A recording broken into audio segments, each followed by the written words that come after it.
한국혈액암협회 회장 장태표입니다. 바쁘시고 또 어떻게 보면 요새 여기 밖에서도 좀 소란하기도 하고 그런데 이렇게 귀한 시간 내서 참석해 주신 여러분들 감사드립니다. 특별히 오늘 연세안병원 폐암센터 폐암센터 이끌어 주시는 김혜련 교수님과 또 함께 동료 교수님이신 이창영 교수님, 김경환 교수님, 홍민희 교수님, 김창곤 교수님 이런 분들께서 이렇게 귀한 시간을 내주시고 이런 자리를 마련해 주셔서 정말 감사합니다. 여러분들 이 어떤 병에 대해서 정보를 정확히 알고 대처를 한다고 그러면 훨씬 더 효율적으로 잘 대처할 수 있고 또 완쾌할 수 있는 그런 길이 더 많이 또 밝게 보이리라고 생각을 합니다. 이런 자리에서 다시 한번 생각해 보면은 정보를 아는 것도 중요하고 또 같은 처지에 있는 분들이 서로 연락도 하고 또 이 경험이 많은 교수님들과 이렇게 연락하고 연계 관계도 맺고 이러는 게 굉장히 중요하다는 생각이 듭니다. 이런 역할에 저희 한국혈액암협회가 조금이라도 기여할 수 있어서 다행이다 이런 생각을 하고요.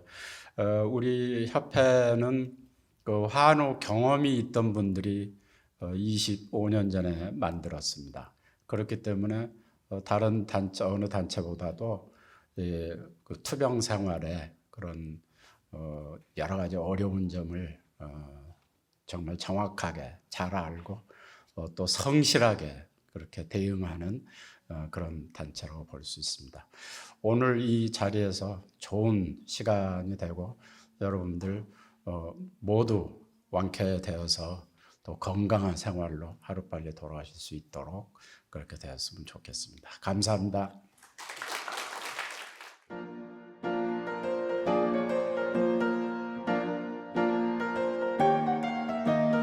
안녕하십니까. 전 연세안병원 폐암센터 종양내과에서 근무하고 있는 김혜련이라고 합니다. 먼저 이렇게 좋은 11월에 여러 환우분들과 가족분들 모시고 직접 만나뵐 수 있게 되어서 매우 기쁘고 감사하게 생각합니다. 먼 길 오시느냐 수고해 주신 우리 환우분들과 보호자분께도 감사의 말씀드립니다. 또한 이런 환우분들 위한 교육의 자리를 만들어 주신 혈액암협회 회장님 그리고 총장님께도 비롯한 관계자분께도 깊이 감사의 말씀드립니다. 협회가 2012년도부터 우리 암 환우분들을 위한 교육 프로그램을 운영하였다고 알고 있습니다. 2015년도부터는 폐암 공개 강좌를 이렇게 진행을 해서 우리 환우분들께 정확한 정보를 전달하고자 노력을 하고 있습니다. 코로나로 인해서 온라인으로만 그동안 진행이 되었다가 3년 만에 다시 오프라인으로 강의를 하게 되었습니다. 근본 폐암 공개 강좌는 연세안병원 폐암센터의 흉부외과, 종양내과, 방사선 종양학과 교수님들께서 강의를 해주실 예정입니다. 다 아시겠지만 폐암의 치료는 매우 빠르게 변화하고 있습니다. 또한 한 가지 치료만이 아닌 수술, 약물 치료, 방사선 치료를 통합적으로 접목하는 다학제적 접근이 매우 중요합니다. 그래야지만 폐암의 완치율을 저희가 올릴 수 있습니다. 연세안병원 폐암센터는 다학제 진료를 매우 중요하게 생각을 하고 있고 각 전문 분야 교수님들께서 협진을 매우 활발히 진행을 하고 있습니다. 또한 폐암의 여러 분야, 수술과 방사선 치료는 최신 정밀 치료 방법이 나오고 항암 신약에 대해서는 최신 표적 치료, 면역 치료 등이 신약이 나와서 저희가 암과 싸울 수 있는 무기가 점점 많아지고 있습니다. 오늘 이 자리에서는 각 전문가 교수님들께서 표준 치료와 또한 최신 치료에 대해서 설명을 하여 주실 것입니다. 또한 강의 이후에는 질문을 받는 시간을 마련하였습니다. 오늘 강의가 우리 모든 환우분들과 보호자분들 모두에게 많은 도움이 되시기를 진심으로 바라겠습니다. 감사합니다.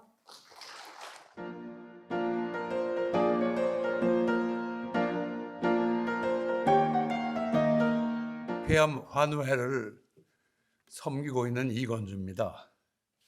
먼저 오늘 이렇게 귀한 자리를 마련해 주신 혈액암 협회와 바쁘신 중에 참여해 주신 김혜련 교수님과 연세암병원 교수님들께 감사를 드립니다.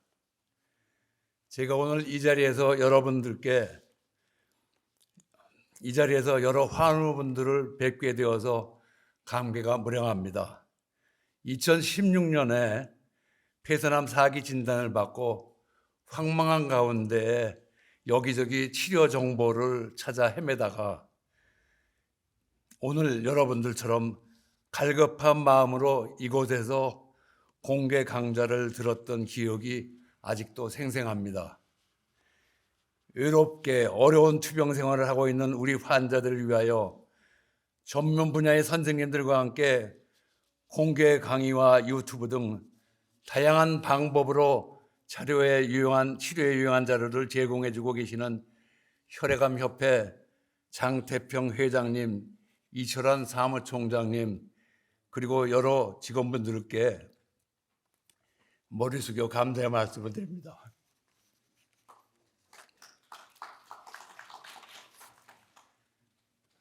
저는 2001년에 위암 3기로 위절제 수술을 받았고 2016년도에 폐선암 4기 진단을 받고 지금까지 항암 치료를 받아오고 있습니다. 약 2년간은 임상으로 면역 항암제를, 다음에는 표준 항암 치료제인 알림타로 약 4년간 모두 106회의 항암 치료를 받다가 다시 내성이 와서 지난 7일부터는 독하다는 파크리탁셀과 카보플라틴 병용요법으로 항암 치료를 시작하였습니다. 지난달에는 위암 절제 수술의 후유증인 장협작 때문에 오랫동안 고생을 해오다가 개복 수술로 대장 절제 수술까지 받고 아직도 힘들게 회복 중에 있습니다. 돌아보면 평생 거친 국내외 건설 현장을 누비면서 살아온 그 기계로 암과 싸워왔으나 참으로 힘들고 거친 싸움의 연속이었습니다. 때로는 지치고 외롭고 포기하고 싶을 때도 많았으나 저를 바라보고 있는 가족을 생각하면서 견디고 왔고, 비록 몸은 병으로 힘들더라도 마음만은 끌려다니지 않겠다는 각오로 싸워왔습니다. 오늘 공개 강좌의 이름을 다시 불러봅니다. 폐암 희망 나눔입니다. 폐암은 만만하지도 않고 나쁜 놈이지만 우리는 맞서서 싸워야 하고 이겨내야 합니다. 이길 수 있다는 굳은 신념을 갖고 가족들의 사랑 안에서 의료진을 신뢰하고 하루하루를 이겨나가야 합니다. 폐암도 극복하고 이겨낼 수가 있다는 희망을 우리가 증명해내야 합니다. 제 나이 80을 바라보는 나이에 힘든 수술까지 받고 이 자리에서 여러분들과 함께 희망을 이야기합니다. 저희 폐암 환우회는 폐암 환우들의 치료 환경의 개선이란 큰 뜻을 품고 출발한 지 이제 2년이 넘었지만 그동안 코로나 팬데믹으로 활동을 제대로 하지 못해 왔습니다. 아직도 부족하지만 많은 분들이 함께 해주셔서 함께 건강을 되찾고 함께 희망을 나누게 되기를 바랍니다. 감사합니다.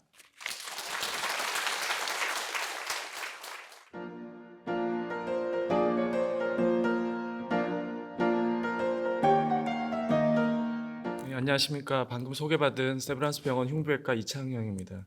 오늘 귀한 자리 마련해 주신 한국혈액암협회 회장님과 그 관계자 여러분께 먼저 진심으로 감사드립니다. 오늘 말씀드리고자 하는 내용은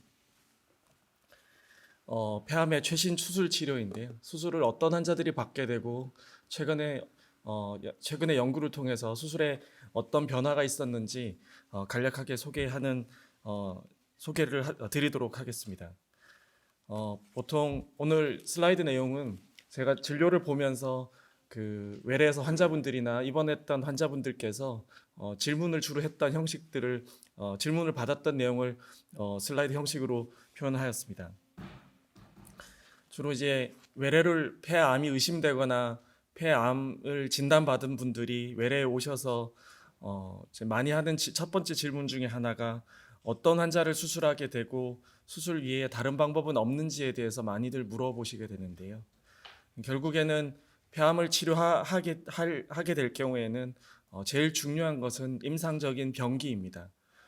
수술 전에 CT 검사나 PET-CT 검사, 그리고 요새는 이제 머리 MRI까지 시행을 해서 조직 검사를 수술 전에 하거나 혹은 조직 검사를 시행하지 않는다 하더라도 폐암이 강력하게 의심되는 경우에는 수술을 고려하게 되는데, 이런 검사들을 진행한 후에 이제 임상적으로 1기나 2기인 경우에는 수술적 절제를 하게 되고, 최종적으로 수술적 절제 후에 1기에 해당되면 보조항암요법 없이 경과 관찰을 하게 되어 있습니다. 2기인 경우에는 보조적 항암요법을 하게 되어 있고요. 이제 아까 김혜련 교수님께서 다학제 진료 많이 이야기하셨는데, 임상적 3기인 경우에는 수술적 치료만이 아니라 수술 전 항암이나 항암 방사선, 그리고 최근에 많이 이용되는 그 면역 관문 억제제들을 사용해서 충분히 암을 잘 다스린 후에 수술을 하는 이제 다학제 치료들을 시도하고 있습니다. 이런 임상적 1기, 2기는 어떤 것을 임상적 1기, 2기라고 이야기를 하냐면, 옆에 그림이 영어로 되어 있긴 하지만 그림을 주로 보시면 이해할 수 있겠습니다. 이렇게 상피내암이라고 그래서 암세포가 생기긴 했지만 다른 데로 전이하지 않는 이런 상피내암은 0기에 해당되겠고요. 보통은 크기에 따라서 이제 병기 1기 A, 그 다음에 크기가 3에서 4cm가 되면서 혹은 늑막에 면해 있게 되면 1기 B, 혹은 주변에 임파선으로 퍼지기 시작하게 되면 2기, 그리고 이제 종격동 임파선이라고 해서 그쪽으로 가게 되면 보통 3기 이렇게 진행되게 되고, 대표적으로 이런 1기, 2기 환자들을 대상으로 저희가 수술적 치료를 시행한다고 할 수 있겠습니다. 그렇다면 우리가 수술을 하는 이유는 당연히 완치를 목적으로 하고 수술을 진행하겠습니다. 아까 같은 환자분들을 대상으로.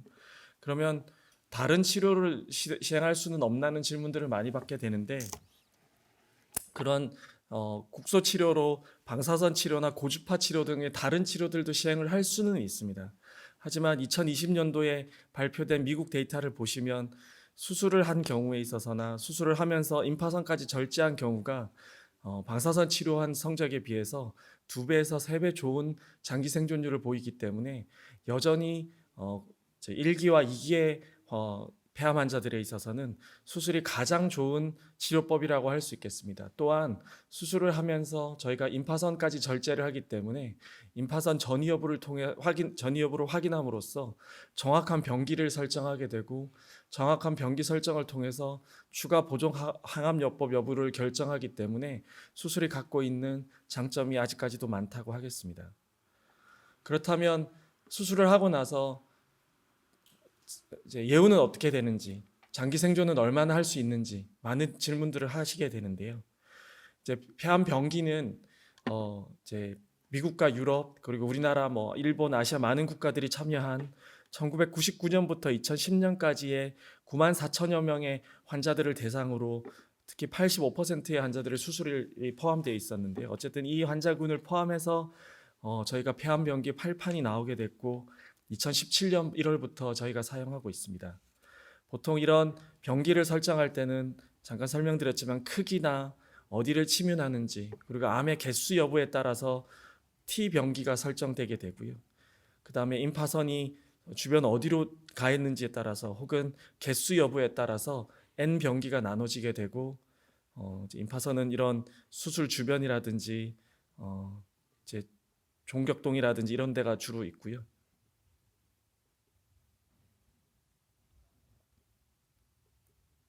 이런 데를 저희가 이제 수술할 때 다 자를 수는 있습니다. 어쨌든 이런 거를 결정해서 TNM 스테이징이라고 그래서 그 T 병기랑 M 병기를 조합해서 병기가 1기 A1부터 1기 A2, 1기 A3 그리고 병기 4까지 이렇게 나눠지게 됩니다. 보통은 사실 학생들도 기억하기 어려울 정도이고 저희도 요새는 너무 자세해서 다 기억하기 어려운데 어쨌든 임파선은 전이 여부를 기준으로 해서 1기나 2기, 3기로 나눠진다고 생각하시면 좀 쉽게 이해하실 수가 있겠습니다.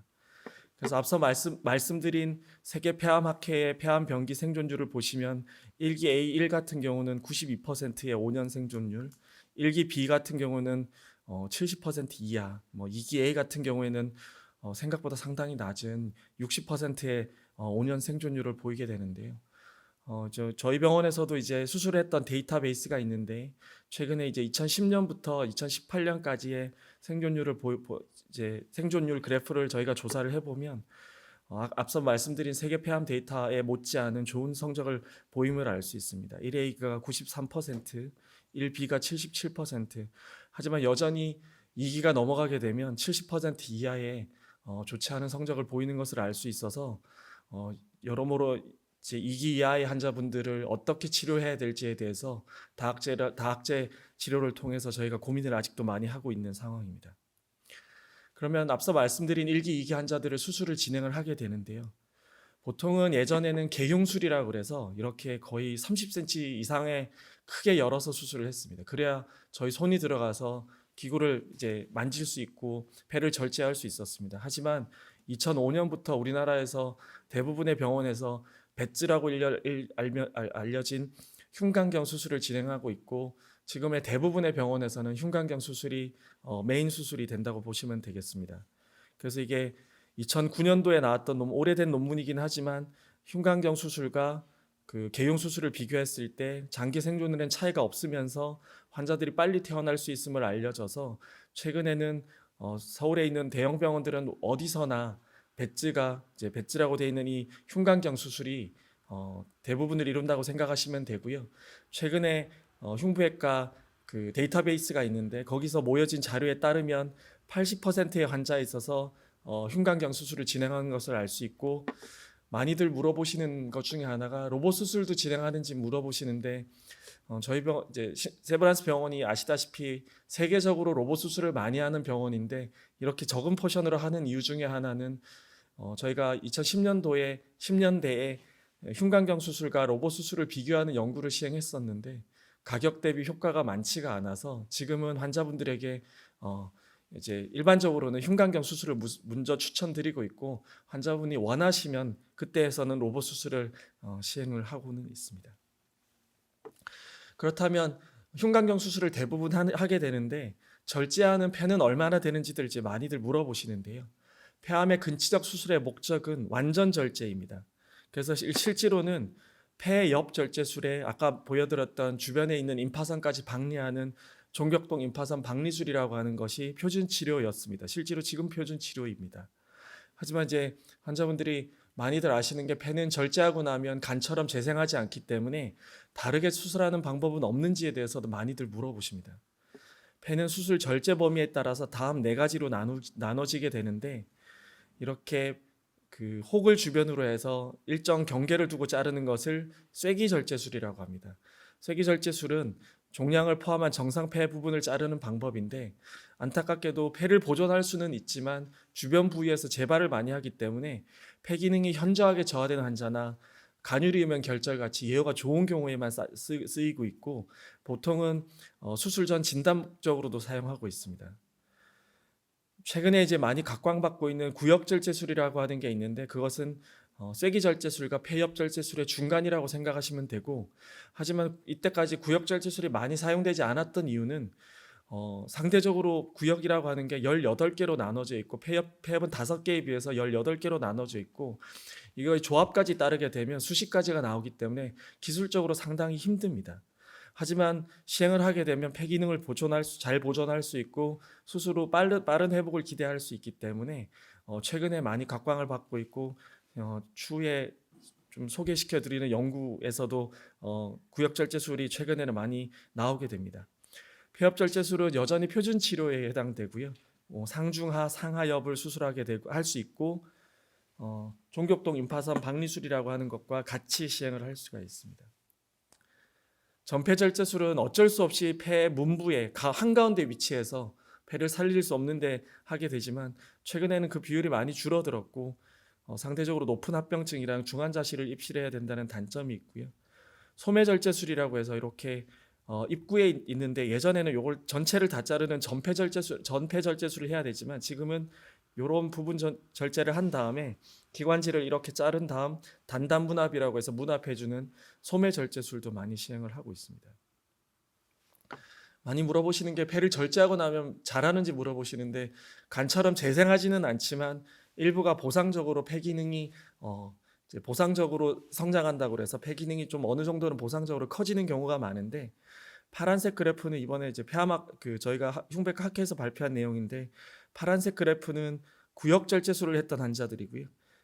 빨간색 그래프는 폐 옆 절제술을 했던 환자들인데, 보시면 일정 부분 떨어졌다가 2개월, 6개월, 1년에 걸쳐서 많이 성장을 하게 되고, 수술 전을 100이라고 가정하면 구역 절제술 후에는 95% 정도까지, 그리고 폐엽 절제술은 처음에 많이 떨어지지만 보상적으로 자라나서 한 92% 정도까지 올라오는 것으로 알 수 있어서 통상적으로는 5에서 10% 정도의 폐 기능 손실이 있다고 알고 계시면 될 것 같습니다. 그리고 최근에 많이 물어보시는 것 중에 하나가 이제 간유리음형 결절인데요. 간유리음형 결절은 지금 보시다시피 이렇게 뿌옇게 보이는 결절입니다. 그래서 이게 뿌옇게 보이지만 뒤쪽 부분은 잘 보이는 결절을 이야기하게 되고, 이게 예전에는 잘 안 알려져 있다가 최근에 CT를 많이 찍으면서 이런 이제 작은 간유리음형 결절들이 많이 발견이 되는데, 그럼 어떤 환자들이 이런 간유리음형 결절에서 폐암으로 발전되거나 실제 폐암일 가능성이 높으냐면, 크기가 크거나 경계가 좋지 않거나 고형화 부분이 있는 경우들이 있을 수 있습니다. 실제로 이번에 저희 흉부외과 학회에서 발표한 내용인데, 순수 간유리음형 결절에서도 사이즈가 커짐에 따라서 치문성 폐암이거나 아니면은 최소 치문성 폐암을 포함하는 확률의 그래프를 저희가 그릴 수가 있었고, 사이즈가 2cm가 넘으면 70% 이상이 순수 간유리음형 결절이라 하더라도 폐암 가능성이 높기 때문에 반드시 사이즈가 큰 순수 간유리음형 결절, 특히나 고형화 부분이 있으면 더더욱이나 가능성이 높습니다. 그렇기 때문에 반드시 사실은 이런 간유리음형 결절들은 흉부외과 의사들이 많이 보기 때문에 흉부외과 의사들과 꼭 상의를 하셔서 수술 여부를 결정을 하셔야 되겠습니다. 최근에 이런 연구들을 통해서 아까 말씀드린 구역절제술의 중요성이 많이 대두가 되게 됐는데요. 2020년도에 나온 거는 어쨌든 이런 순수 간유리음형 결절에 가까운 경우에는 315명의 환자를 수술했는데, 아까 말씀드린 쐐기절제술이나 구역절제술을 314명을 했는데, 이렇게 쭉 추적한 차를 했는데 단 한 분만 재발을 했었고요. 그 재발한 분도 재수술 후에 잘 살고 계셔서, 이런 순수 간유리음형 결절이 초기인 경우에는 수술로 완치 가능성이 거의 100%에 가깝기 때문에 늦지 않게 수술할 것을 권유를 해드리고 있습니다. 그 외에 조금 더 진행된 간유리음형 결절이나 2cm 이하의 고형화된 결절 같은 경우는 일본에서 발표를 했었는데, 결론적으로 말씀드리면 구역절제술이 조금 더 좋거나 비슷한 정도였고요. 최근에 미국에서도 이 유사 연구를 올해 세계 폐암학회에서 발표를 했는데, 2cm 이하의 폐암을 폐엽절제술과 그리고 구역절제술로 구분했을 때 생존율이나 무병 생존율의 차이가 없어서 최근에 이런 구역절제술의 역할이 커졌다고 할 수 있겠습니다. 앞서 말씀드린 우리나라 데이터에서도 전체적으로 최소 침습 수술이 늘고 구역절제술의 빈도가 늘고 있고, 본원에서도 이렇게 구역절제술이나 쐐기절제술의 빈도가 점점 늘고 있습니다. 이 이유는 아마 검진 때문일 가능성이 높고, 최근에 저희 병원 데이터를 보면 이렇게 작은 사이즈의 종양들, 이 비율이 늘고 있어서 아마도 폐 기능을 보존할 수 있는 구역절제술의 기회가 더 늘지 않을까라고 생각하고 있습니다. 그래서 요약해서 말씀드리면, 수술의 적응증은 1, 2기 비소세포 폐암, 그리고 3기인 경우에는 다학제 진료를 통해서 결정하게 되고, 여전히 표준 치료법은 폐엽 절제술이지만 2cm 이하의 폐암에서는 아마도 적극적으로 구역절제술이 많이 사용되지 않을까 싶습니다. 앞서 그래프에서 보셔서 아시겠지만 역시 장기 생존과 가장 관련이 많은 것은 병기이고요. 그렇기 때문에 조기 발견이라서 고위험군을 대상, 특히나 담배를 많이 태우셨거나 아니면 가족력이 있는 환자분들을 대상으로 조기 발견을 위한 이제 최근에 CT 스크리닝을 많이 하는데 그런 연구들이 필요하지 않을까 싶습니다. 경청해 주셔서 감사합니다.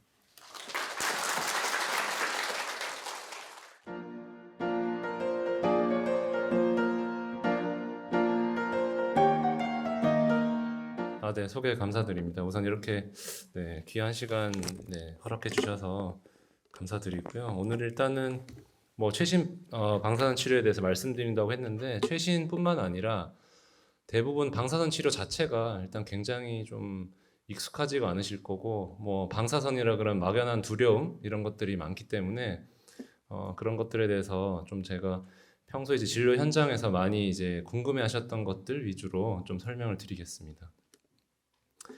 제가 이제 그 진료 볼 때 사실 제일 많이 받는 질문들이 일단은 진료 본 날 치료합니까? 요거 제일 많이 제가 이제 질문을 받게 되고요.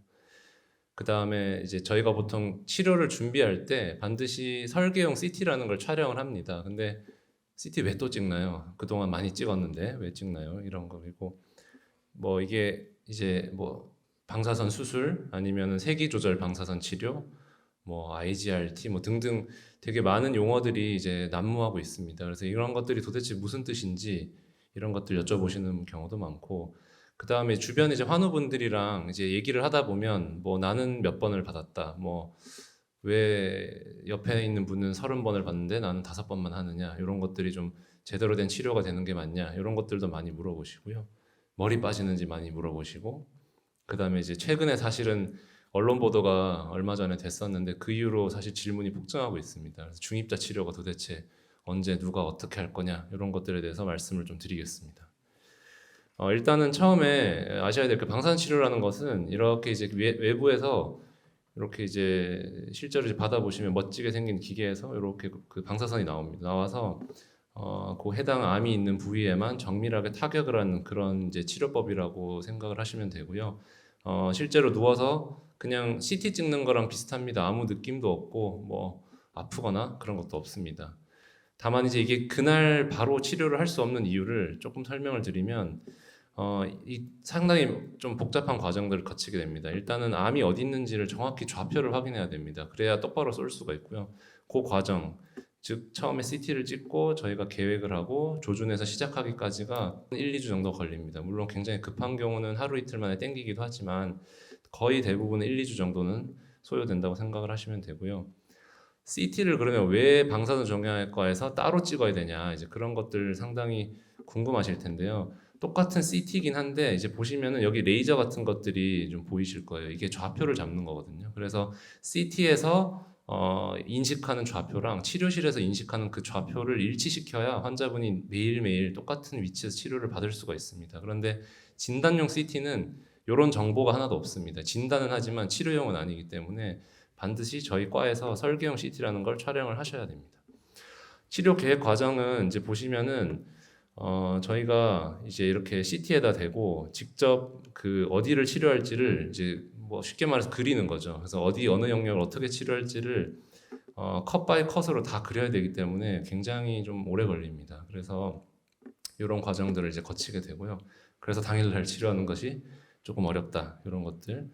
그래서 쭉 정리를 해보면 처음에 이제 진료하고 저희가 일정 잡아드리고 그 사이에 저희가 또 열심히 치료 설계하고 계획하다 보면 이제 1, 2주가 가게 되고 그 뒤에 방사선 치료를 보통 시작을 하게 됩니다. 그 다음에 이제 좀 최신 이제 방사선 치료 기법들에 대해서 약간 말씀을 드리겠습니다. 이제 SBRT, 뭐 IMRT, RGRT 어려운 말들이 많이 나오는데요.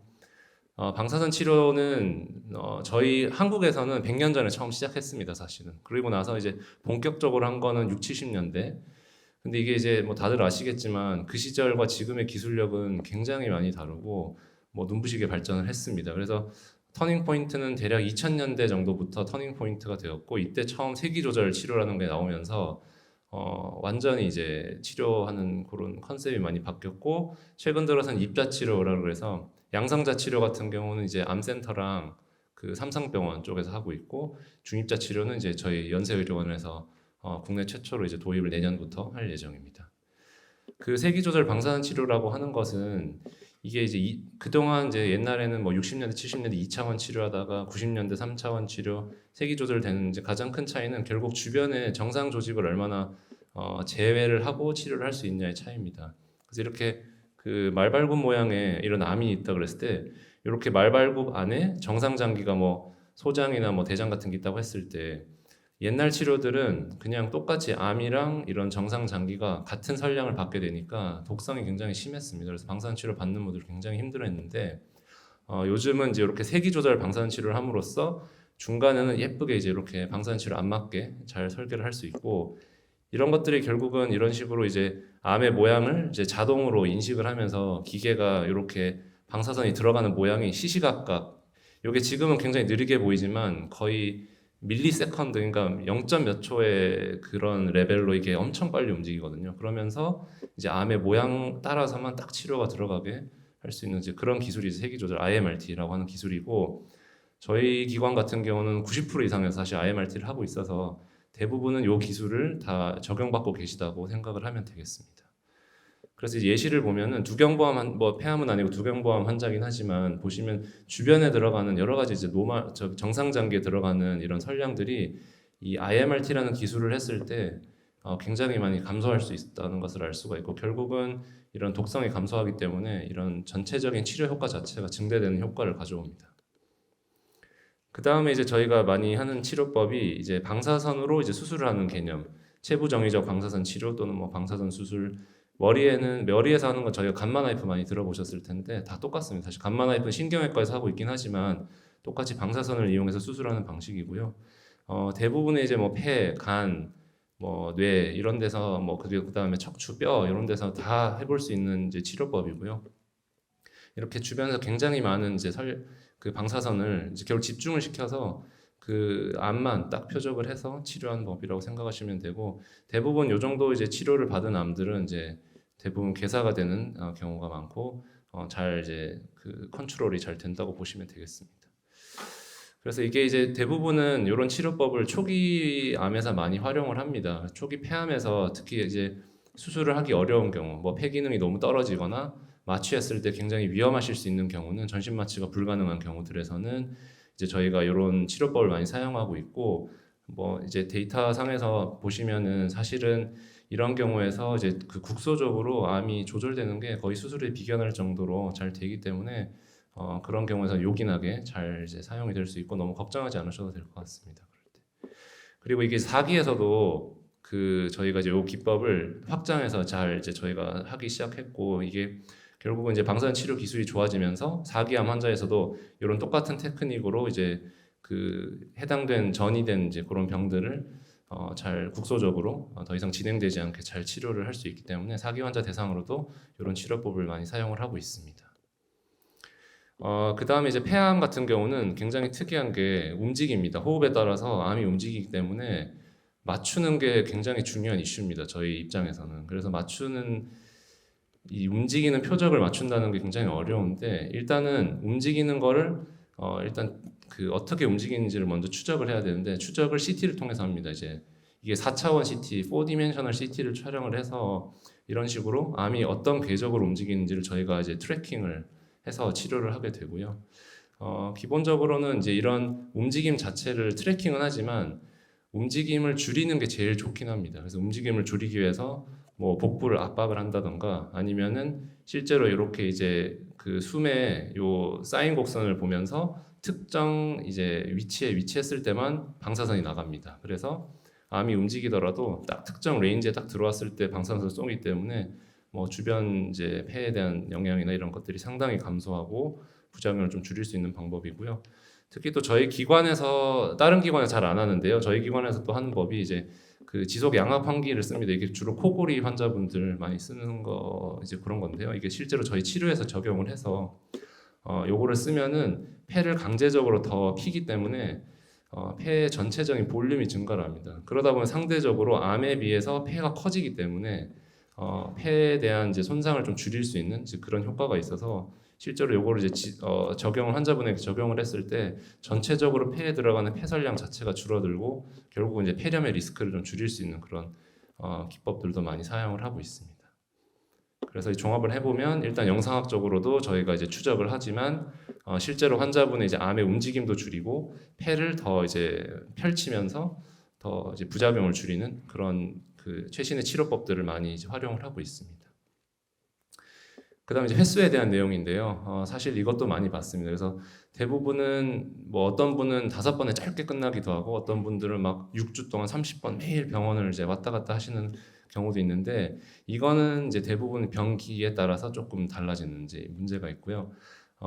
이 횟수가 사실 그냥 주먹구구식으로 하는 건 아니고 대부분 가이드라인이 있고 주치의가 다만 그 상황에 따라서 조금씩 이제 조절해서 결정을 하게 됩니다.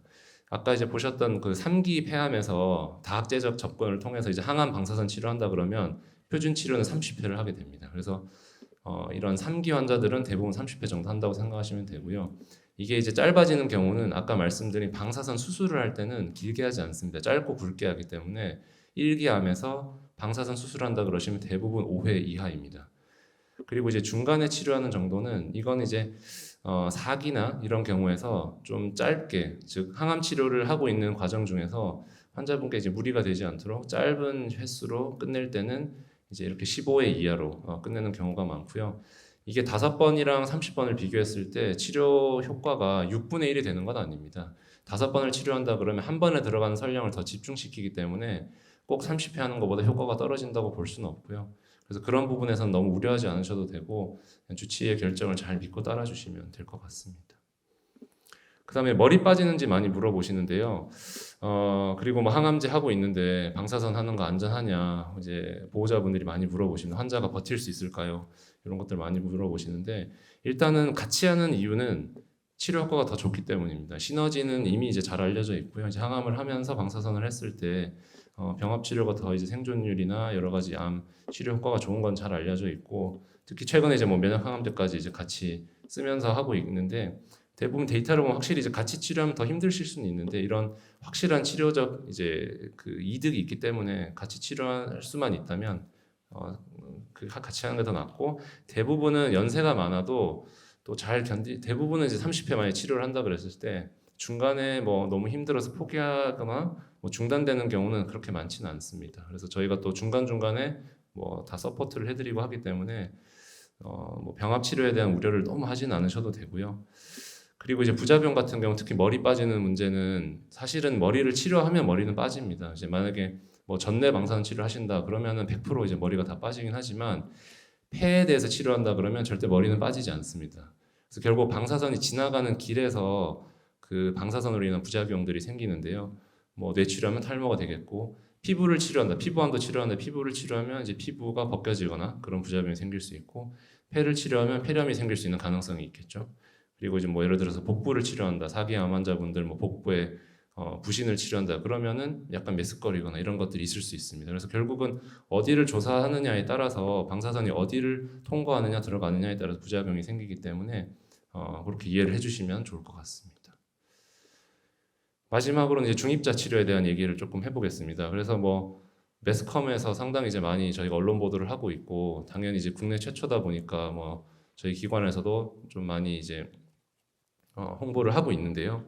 뭐 22년이다 23년이다 하다가 결국은 이제 이게 조금은 밀려서 23년 아마 3월 말에 전립선 암에서 처음으로 하게 됩니다. 그래서 폐암은 조금 더 늦어지고요. 대략 한 1년 뒤 정도로 생각을 하시면 될 것 같아요. 그래서 좀 설명을 드리겠습니다. 그 중입자 치료는 일단은 이제 국내에선 저희가 최초이지만 외국에서는 일본에서는 92년 정도부터 처음으로 환자를 치료했습니다. 그러니까 뭐 아주 이제 일본에서는 상당히 조금 이제 역사가 좀 쌓였다고 보시면 되고요. 이게 아무래도 이제 굉장히 좀 그 치료를 하기 위해서는 준비가 필요한 이제 기계도 굉장히 크고요. 이러다 보니까 돈도 비싸고 그래서 아직은 아주 많이 시행하고 있지는 않지만 최근 들어서 이제 이런 기계들이 소형화되고 이제 가격이 떨어지면서 이제 국내에서도 도입이 되고 있다고 생각을 하시면 되겠습니다. 그래서 중입자가 이제 뭐가 좋으냐? 결국은 이제 다른 입자 치료에 비해서는 이게 무겁습니다. 무거울 중자입니다. 중입자 할 때 중자가 무거울 중자인데 뭐 그냥 생각해 봤을 쉽게 생각하면 무거운 입자를 가속시켜서 이제 암을 때리니까 더 그 효과가 이제 크다고 생각을 하시면 되고요. 그리고 이런 입자의 특성은 주변 정상 조직에 대한 그런 이제 효과 피해가 좀 적습니다. 그래서 저희가 기존에 쓰던 방사선에 비해서는 이게 특정 그 깊이에서 에너지를 이제 터트리는 브래그 피크라는 효과가 있는데요. 이제 어려운 내용이지만 아무튼 그걸로 인해서 주변에 대한 영향이 좀 더 적다. 보시면 이제 이게 결국은 DNA 이제 암세포의 DNA를 파괴하는 것이 이 방사선 치료의 그 주요 기전인데요. 이 중입자 같은 경우는 이런 암세포 이제 DNA를 더 효과적으로 결국 더 무거운 입자를 이제 쓰다 보니까 더 효과적으로 암을 치료할 수 있다는 이제 그런 장점이 있습니다.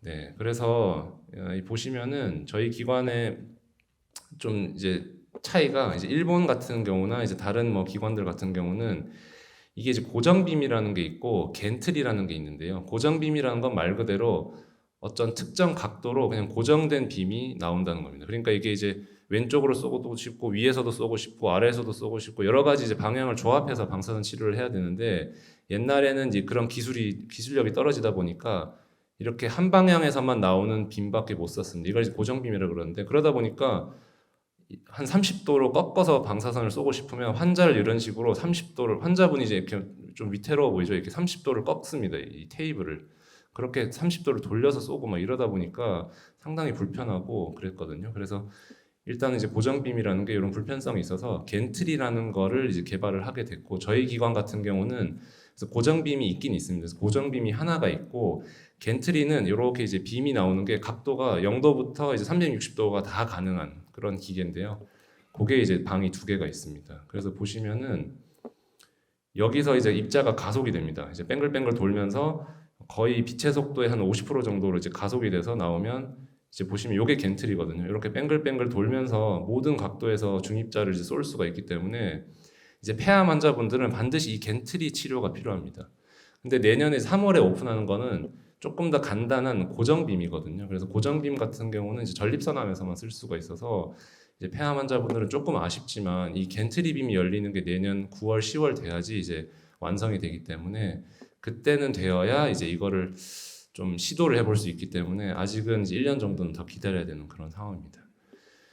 네, 그래서 그리고 이제 그럼 뭐 누구와 대상이 되냐? 사실 이게 뭐 딱 누구만 치료하겠다 이렇게 얘기할 수는 없죠. 방사선 치료는 사실 어느 기수에서도 다 적용이 되고 초기부터 4기까지 방사선 치료는 널리 이제 필요할 때 쓰이고 있기 때문에 꼭 어느 기수에서 쓸 수 있다고 할 수는 없지만 이 중입자 치료라는 게 많이 치료할 수가 없습니다. 하루에 몇십 명 치료를 못 하기 때문에 결국은 이제 우선순위가 생길 것 같긴 하고요.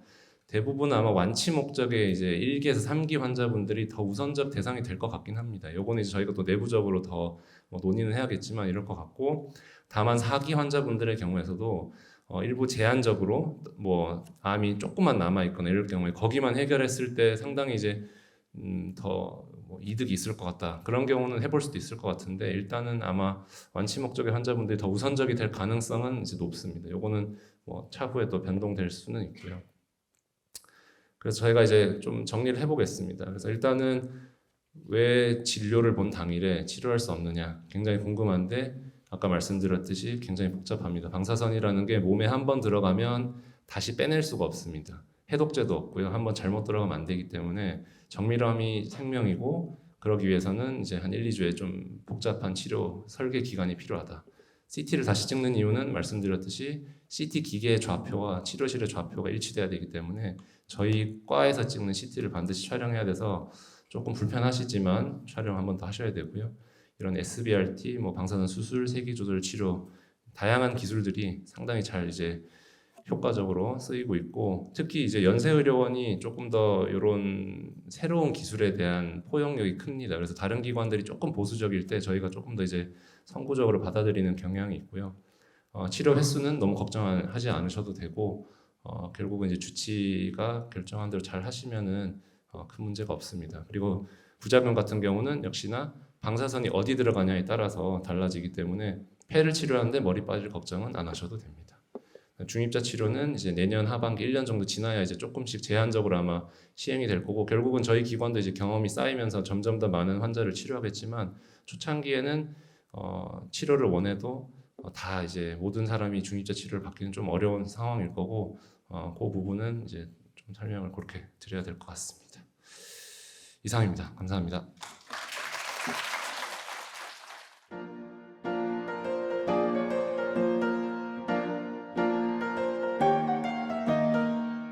예, 안녕하세요. 예, 안녕하세요.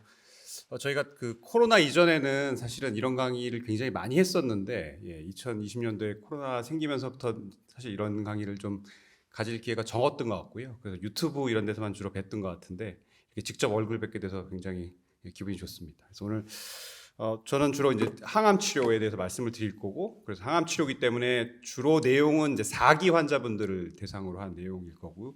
그다음에 잘 뭐 아시겠지만 이제 폐암의 최신 항암 치료는 주로 이제 표적 항암제 그리고 면역 항암제 쪽이어서 이런 쪽 중심으로 말씀을 드리겠습니다. 그 사실 요거 아시나요 혹시? 엔딩 캔서라고? 예, 저희가 만든 이제 블로그에 있는 건데요. 그래서 여기 주소 한번 들어가 보시면 주소가 좀 어려우시면은 이게 네이버에는 좀 안 나오고요. 구글에다가 저렇게 엔딩 캔서라고 치면 저희가 그 블로그로 들어갈 수 있는데 거기에 들어가시면은 이렇게 웹툰으로 제가 이런 내용들을 굉장히 자세하게 좀 실어놨습니다. 그래서 한번 꼭 좀 참고해 보시기 바라고요. 그다음에 저희가 그 카카오톡에서 채널도 운영하고 있어요. 예, 그래서 카카오톡에다가 폐암이라고 혹시 이거 해보신 적 있으신가요? 예, 혹시 모르시는 분 예, 한번 찾아보세요. 예, 카카오톡에서 채널에 들어가셔가지고 폐암 찾아보시면 또 다른 것도 있거든요. 근데 어쨌든 연세안병원 예, 폐암센터 신약임상팀에 대한 이런 게 있습니다. 혹시 못 찾으시는 분은 제가 나중에 찾아드릴게요. 예. 그래서 요거 찾아보시면 이런 데도 정보가 많고요. 아무튼 제가 주로 얘기 드릴 것은 이제 항암 치료인데 이제 항암 치료는 크게는 세 가지로 나눠집니다. 그래서 하나는 세포 독성 항암제. 보통 이제 1940년대 후반에 나온 저희가 흔히 생각하는 머리가 빠지고 울렁대고 이런 부작용이 있는 세포 독성 항암제. 저게 어떻게 보면 이제 옛날 항암제라고 말씀드릴 수 있고요. 그 다음에 나오게 된 것이 이제 암세포만을 타겟으로 하는 이제 표적 항암제. 그리고 이제 최근 한 10년 정도 안쪽에 나오고 있는 우리 몸에 있는 면역 세포를 이용해서 이제 암세포를 죽이는 이제 면역 항암제. 크게 나눠져 있습니다. 그래서 처음에 표적 항암제 좀 먼저 얘기 드리겠습니다. 표적 항암제라고 하는 것은 이제 우리 몸에는 이제 특정 유전자 변이를, 그러니까 폐암 중에서 이제 특정한 유전자 변이를 갖고 있는 폐암이 있고요. 그런 폐암이 주로 이제 표적이 있다라고 표현을 하고 그런 표적이 있는 이제 표적 암세포를 타겟으로 하는 약이 저희가 표적 치료제 또 다른 말로 이제 표적 항암제라고 얘기를 합니다. 그래서 보통 이런 것은 이제 기존에 알려져 있는 뭐 탈모라든가 구역구토 같은 아니면 골수억제 같은 이런 부작용이 적다고 돼 있고요. 왜냐하면 보통 기존의 항암제들은 우리 몸의 전신제 그 세포를 공격을 하기 때문에 일반 세포를 공격할 수 있어서 빨리 자라는 세포들, 머리카락이라든가 골수라든가 점막이라든가 이런 곳을 공격하게 되는데 표적 항암제는 그것이 훨씬 더 적은 그런 부작용이 적고요. 그다음에 또 굉장히 빠르고 이제 강력한 그런 종양 효과를 보여주고, 그리고 주로는 이제 이 약들은 대부분 이제 경구약입니다. 먹는 약입니다. 물론 최근에는 주사약 좀 나오고 있긴 한데 거의 대부분은 경구약이라고 생각하시면 될 것 같고, 그래서 이제 유명한 변이들이 이제 있어요. 그래서 이게 바깥쪽 원이 주로 아시아인들이고 서양이랑 동양이랑 약간 이제 퍼센트가 다르거든요. 영어긴 한데 여기 보면 이제 EGFR이라고 있습니다. 사실 여기도 이제 EGFR 변이 분들이 분명히 계실 것 같은데요. EGFR 변이가 이제 아시아인에서는 한 40에서 60% 정도, 한 반 정도 차지한다고 돼 있고, 그 다음에 유명한 변이가 이제 ALK, 짧게 말해서 알크라고 얘기하는 이 변이가 한 3에서 5% 정도 차지하고 있고요. 사실 얘네들도 다 변이에요. 그래서 NT-RK, RET, BRAF, HER2, 그다음에 KRAS 이런 거 하나하나가 저희가 표적이라고 얘기하고 여기 하나하나를 공격하는 약제들이 이제 표적 항암제라고 얘기를 합니다. 여기 회색지대는 이제 변이가 없는 거거든요. 그래서 요 분들에겐 저희가 주로 이제 최근에는 면역 항암제 또는 면역 항암제 플러스 세포 독성 항암제를 1차 치료로 사용을 하고 있습니다. 그래서 가장 유명한 변이가 이제 EGFR 변이예요. 그래서 EGFR 변이는 서양에는 좀 적어요. 한 20% 정도밖에 20% 좀 안 되는 걸로 알려져 있는데 동양에서는 거의 반 정도를 차지하고 또 어떤 분들한테 특히 많냐? 우리는 모두 동양이니까 동양인에 많고 사실 여자분들한테 많습니다. 좀 억울한 얘기지만 여자분들한테 많고 또 그 중에서 또 비흡연자에 많습니다. 그래서 담배를 평생 한 번도 하지 않았는데 폐암에 걸린다. 사실 대부분은 이제 EGFR 변이나 아니면 알크 변이 같은 것들이고요. 어쨌든 EGFR 변이 굉장히 흔하고 여기에 대한 약들이 이제 굉장히 유명한 약들인데 이런 약들이 있고요. 대부분 아까도 얘기 드렸지만 이제 경구약들 하루에 한 번 또는 두 번 정도 먹는 약이고요. 그래서 저 맨 왼쪽부터 이제 이레사, 뭐 탈세바, 한국말로 써 있지만 타그리소, 그리고 렉나자, 예, 이런 약들. 그리고 뭐 여기 안 실었지만 이제 지오트립, 이제 비진프로 이런 약도 있습니다.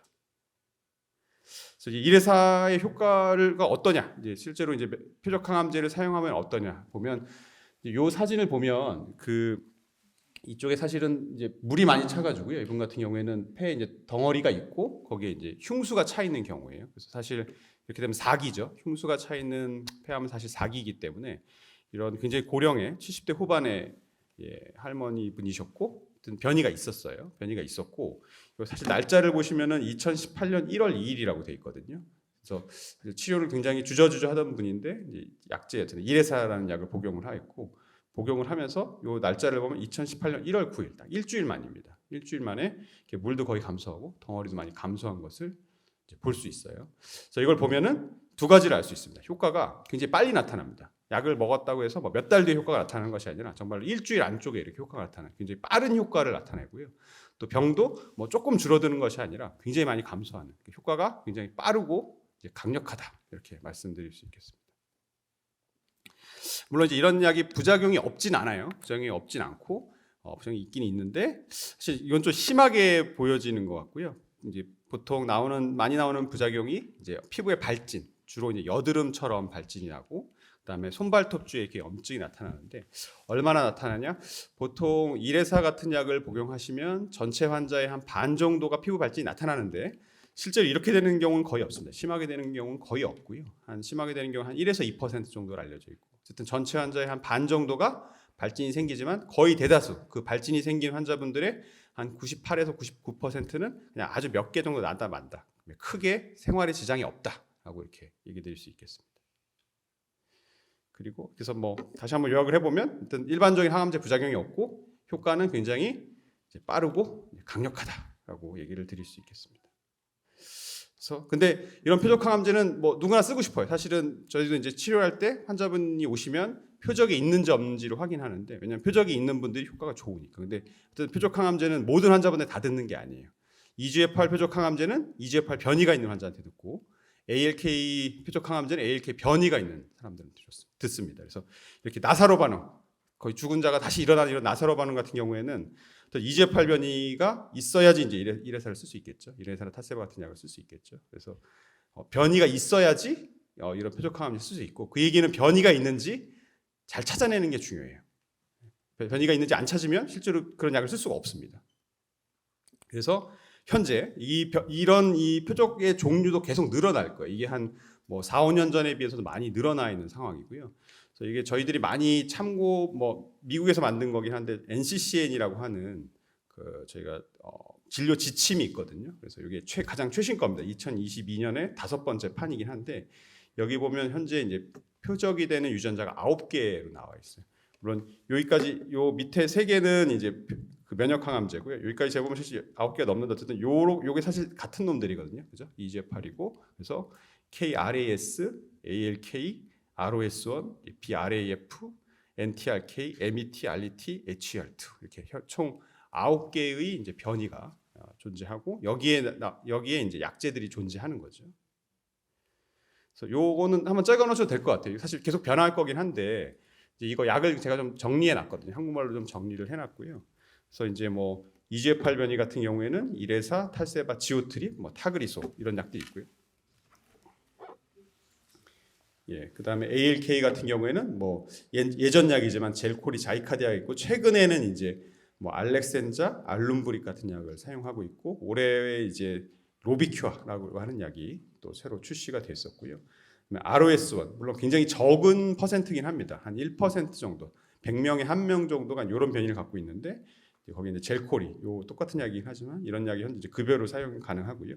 BRAF도 한 1에서 2% 정도 있는데 여기에는 이제 뭐 라핀나 메큐셀이라고 하는 이런 두 가지 약제를 복용을 하게 됩니다. 아무튼 이렇게 이런 약들을 변이가 있는 경우에 이제 각각에 맞춰 가지고 사용을 하고 있습니다.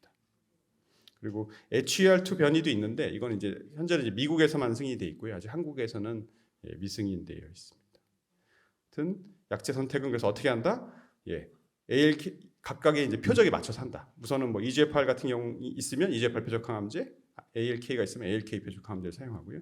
또 드문 놈들에 대해서는 각각에 또 맞춰서 표적이 있으면 표적 항암제를 사용하고, 특별히 변이가 없는 경우에는 보통 이제 면역 항암제를 단독으로 사용한다거나 면역 항암제랑 세포독성 항암제를 같이 병용해서 사용하는 이런 방법을 쓰게 됩니다. 그래서 어쨌든 표적 항암제를 사용하려면 표적이 있는지 없는지 알아야 돼요. 그죠? 그래서 표적이 있는지 없는지 확인을 어떻게 할 것인가? 이제 가장 기본은 암 세포로 하는 거죠. 저희가 조직 검사를 하잖아요. 뭐 암을 진단 받을 때 주로 조직 검사를 하는데, 조직을 갖고 하는 것이 사실 기본이긴 한데, 조금 더 간단한 방법 중에 하나는 이제 혈액으로 하는 방법이 있습니다. 혈액은 사실은 훨씬 간단하죠. 예를 들어서 뭐 아까 방사선 치료도 뭐 당장 간다고 해서 그날 할 수 없듯이, 저희가 대부분의 조직 검사도 진료받다 그래서 그날 할 수는 없어요. 하지만 혈액 검사는 당일에 할 수 있죠. 물론 혈액 검사는 아직은 굉장히 고가입니다. 지금은 혈액으로 하는 이런 유전자 돌연변이 검사는 거의 360만 원 정도 하고 있고, 물론 이 비용도 이전보다는 떨어졌고 앞으로 더 떨어질 거긴 하지만 아직 굉장히 좀 고가긴 하고요.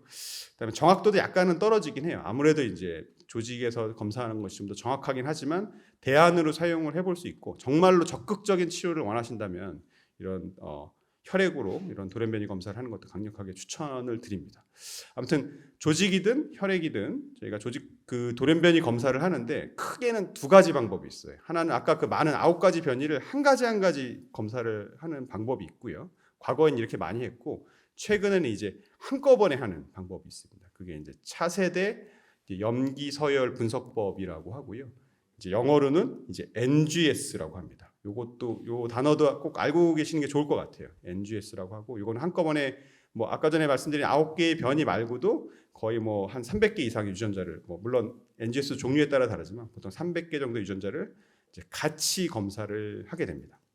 그래서 물론 이제 NGS의 문제는 검사하는데 좀 시간이 좀 오래 걸려요. 그러니까 NGS 검사를 내가 하고 싶어서 했다고 해도 뭐 현재는 검사 결과 나오는데 짧게는 한 4주, 길게는 한 6주 정도 걸려서, 근데 이제 그 개별 검사, 특히나 이제 EGFR 경우 같은 경우에는 코로나로 유명한 PCR 검사를 하거든요. 코로나 때 이제 PCR 검사 많이 했었는데, EGFR PCR 검사를 하면은 보통 한 일주일에서 열흘 정도 사이에 검사 결과 나오고, 그다음에 ALK도 단백질을 염색해서 이런 면역화학 염색 검사를 하는데 한 일주일 정도 걸립니다. 그래서 보통 대부분의 기관들에서는 EGFR과 ALK는 각각 검사를 하고요. 그다음에 나머지를 찾기 위해서는 주로 이제 NGS를 추가적으로 이렇게 하는 방법을 사용을 하고 있고, 조직에 대한 NGS 검사는 이제 비용이 정말 많이 내려가서, 물론 이것도 기관에 따라 약간 다르긴 하지만 한 40만 원에서 한 80만 원 정도 현재 하고 있습니다. 근데 어떤 뭐 선택 사항이긴 하지만 아무튼 이런 적극적인 치료, 저런 변이가 있는지 꼭 알고 싶다라고 한다면 NGS 검사는 이제 더 이상 이제 선택은 아니고요, 이제 필수인 검사라고 생각하고 있습니다. 그래서 뭐 다시 얘기 드리면, 어떤 한 번의 검사로 이제 많은 돌연변이를 찾을 수 있다. 특히나 한 1% 되는 이런 돌연변이를 찾기 위해서 하나하나 검사를 하면 이 갖고 있는 조직도 많지 않은데 다 하나 검사를 할 수가 없거든요. 그래서 이런 잘 보지 않는 이런 유전자 돌연변이를 찾을 수 있고요. 또 하나 장점 중에 하나는 이 EGFR 같은 경우에는 A형이 되게 많아요. EGFR 변이가 하나가 아니라 굉장히 A형이 많은데, 기존의 PCR 검사법으로 못 찾는 A형들이 있습니다. 이것도 이제 NGS로 찾을 수 있고, 최근에 이제 그런 A형에 대해서도 이제 아미반타맵 이런 약이 나와 있거든요. 그래서 그런 약이 또 출시가 되고 있기 때문에 이런 거에 대한 검사도 더 적극적으로 하는 게 많이 추천되고 있습니다. 단점은 시간이 좀 오래 걸려요. NGS를 한다고 해서 이제 보통 이제 뭐 어떤 기관은 2주 걸린다는 기관도 있지만 보통은 한 달 정도 걸리고요. 아직은 비용이 조금은 비싼 상황입니다. 그래서 저희 병원 이제 조직병리 검사지 결과지를 보면은 이렇게 ALK를 검사하고, 그다음에 EGFR을 이렇게 PCR로 이렇게 검사를 하고요. 그다음에 요건 이제 PDL1이라 그래서 이제 잘 알려진 면역 항암제 몇 %다 이렇게 보여지는 이런 결과지를 주로 보여주고요. 이분은 이제 EGFR이 있으니까 굳이 뭐 NGS를 하지 않았는데, 이제 없는 분들은 NGS를 하게 되겠죠. 그래서 드문 변이에 대해서 좀 말씀을 드려보면, 그래서 80세 여자 환자분이었고, 뭐 특별한 흡연력도 없었고, 뭐 건강검진에서 이상 소견이 있어서 병원에 내원을 하셨고요. 그래서 여기 보면은 이게 우하엽 오른쪽 아래 폐에 한 2.5cm 정도 덩어리가 있었고, 이제 이분 뭐 다른 병변에도 병이 있어서 이제 사실은 조직 검사를 했고 아무튼 뭐 EGFR도 없고 변이는 없었어요. 우리가 흔히 알고 있는 옛날 좀 약간 된 케이스여서 당시에는 뭐 NGS를 처음부터 하진 않았고 EGFR도 알고 없고 ALK도 없다. 그러니까 표적이 없다라고 생각을 하고 이제 세포 독성 항암제를 치료를 했죠. 했더니 좀 듣다가 이제 어느 순간이 되니까 내성이 생겨서 점점 커지는 패턴을 보여줬습니다. 이게 이제 2019년도 이제 NGS가 막 들어올 때였거든요. 그래서 NGS를 나갔더니 이것도 보면 NGS 당시에 보면 2월 7일 날 접수했는데 결과는 3월 19일 날 나왔어요. 한 6주 정도 걸렸죠. 예, 좀 꽤 많이 걸렸고 보니까 아까 말씀드렸던 이제 MET 변이가 나왔습니다. 예, 통상적으로 저희가 잘 검사하지 않는 MET 변이가 나왔고, 그래서 MET 변이는 뭐 전체 폐암 환자의 한 3% 정도 차지한다고 되어 있고 고령의 비흡연자에서 주로 발생하거든요. 그래서 카프마티닙이라고 하는 여기에 이제 표적 항암제가 있습니다. 이거를 복용을 하면서 이렇게 크기가 많이 줄어드는 것을 볼 수 있고 이분은 지금도 약 잘 복용하고 계시거든요. 잘 지내고 계신 이런 분입니다. 그리고 그러면 제가 주로 4기 환자분에 대해서 말씀드린다고 했는데 정말 그런 표적 항암제는 4기만 사용하느냐? 이제는 더 이상 아닙니다. 그래서 굉장히 유명한 결과고요.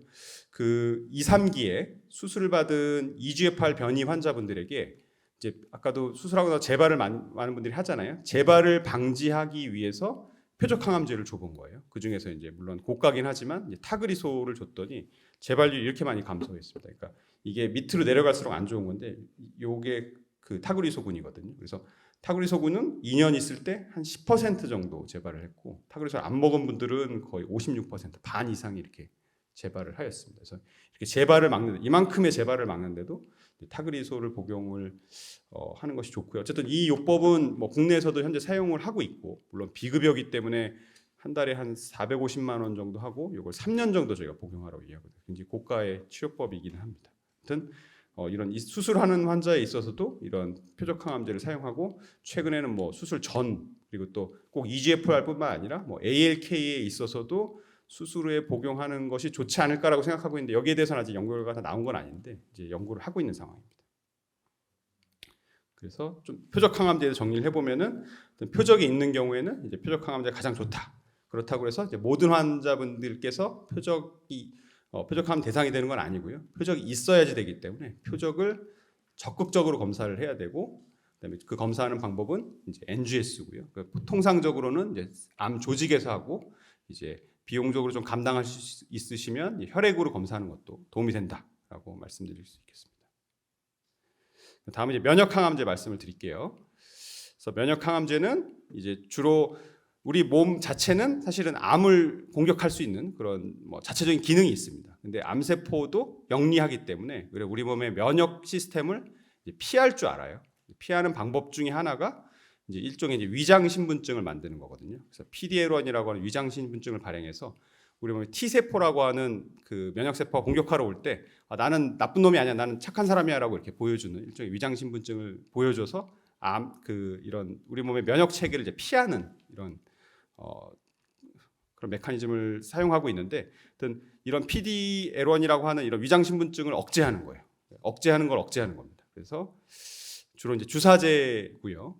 그래서 뭐 약제 이름은 뭐 키트루다, 뭐 티센트릭, 뭐 임핀지, 이제 옵디보, 그다음에 조금 기전은 다르지만 이제 여보이 이런 약들이 주로 이제 면역 항암제고, 면역 항암제 대부분은 이제 PD-1 또는 PD-L1 억제제들입니다.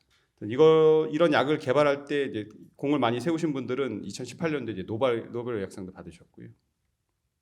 그래서 뭐 우리 몸의 T세포, 우리 몸의 면역 그 세포를 일종의 자동차라고 비교를 하면 이런 PD-L1은 이제 브레이크죠.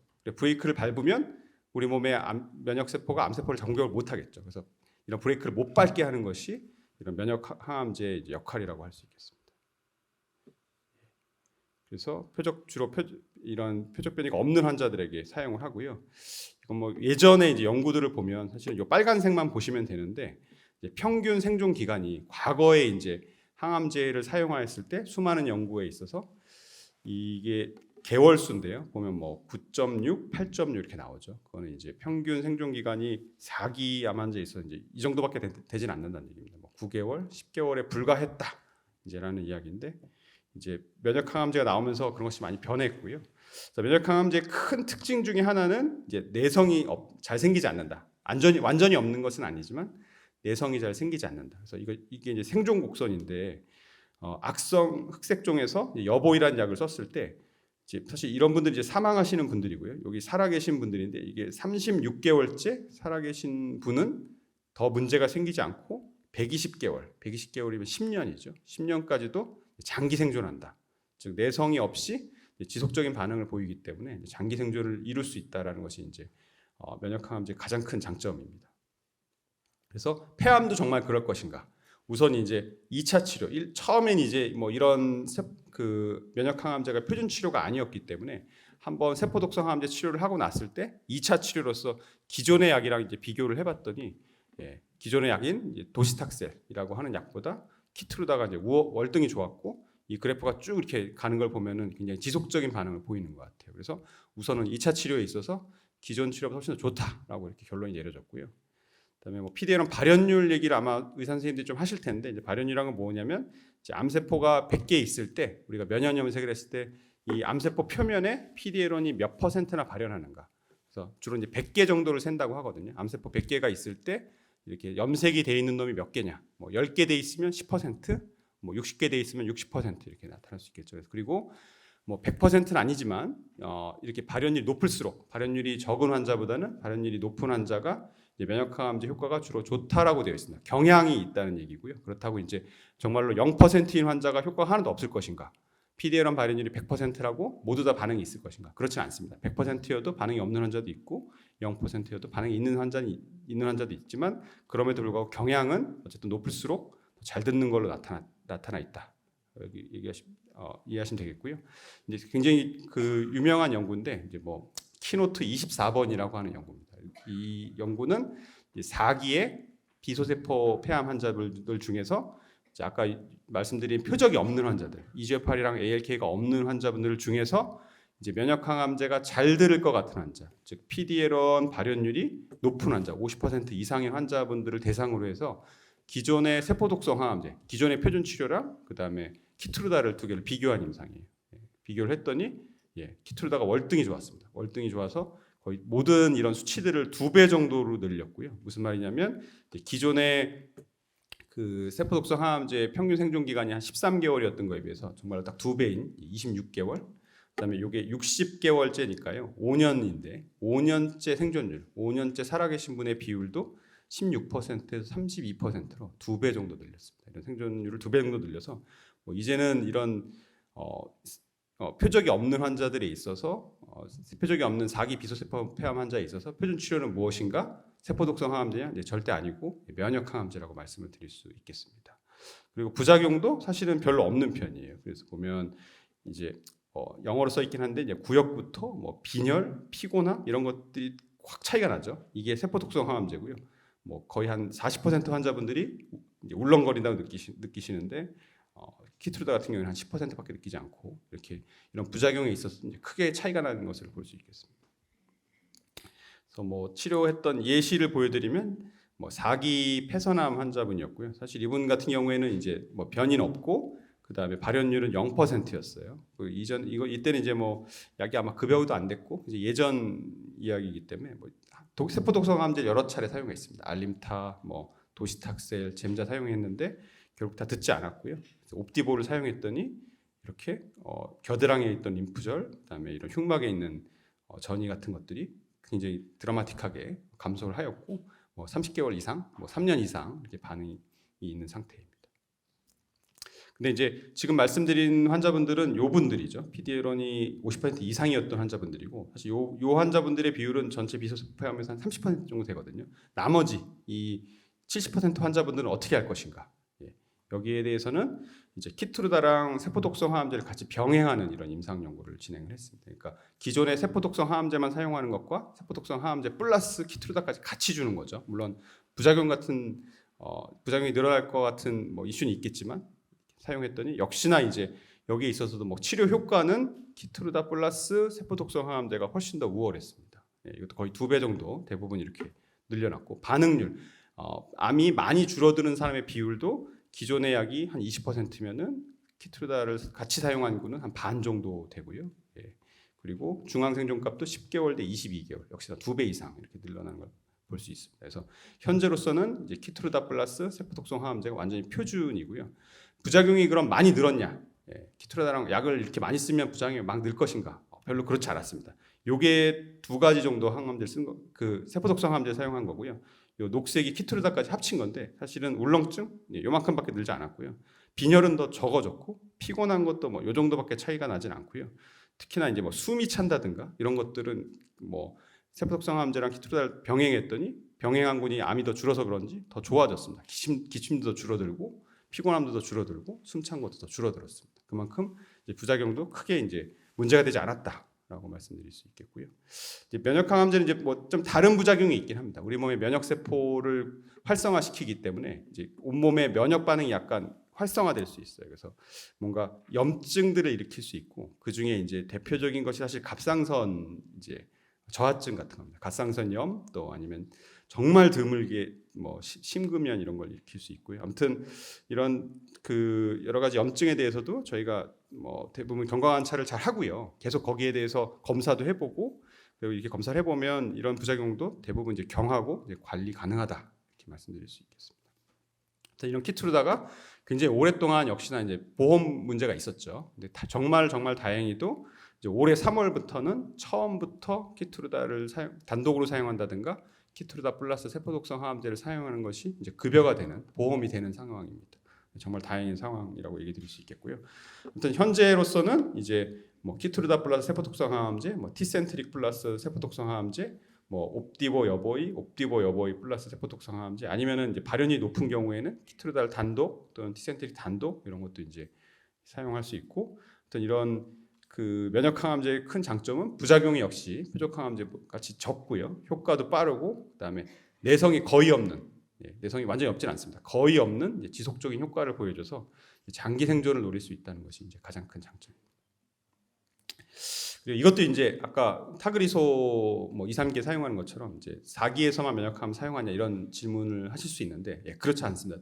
이런 면역항암제도 이제 막 앞으로 나가는 거죠. 2기, 3기로 나가고 있고 그래서 수술 불가 3기에서는 주로 표준요법이 항암 방사선 동시요법이에요. 항암 치료나 방사선 치료를 6, 7주 하는 건데 과거에는 그렇게 하고 끝냈어요. 그냥 거기서 뭔가 다른 치료를 한다 그래서 생존율의 증가가 없었는데 그 이후에 이제 임핀지라 그래서 이제 면역 항암제를 이제 2주 간격으로 1년간 투여하는 것이 완전히 표준요법입니다.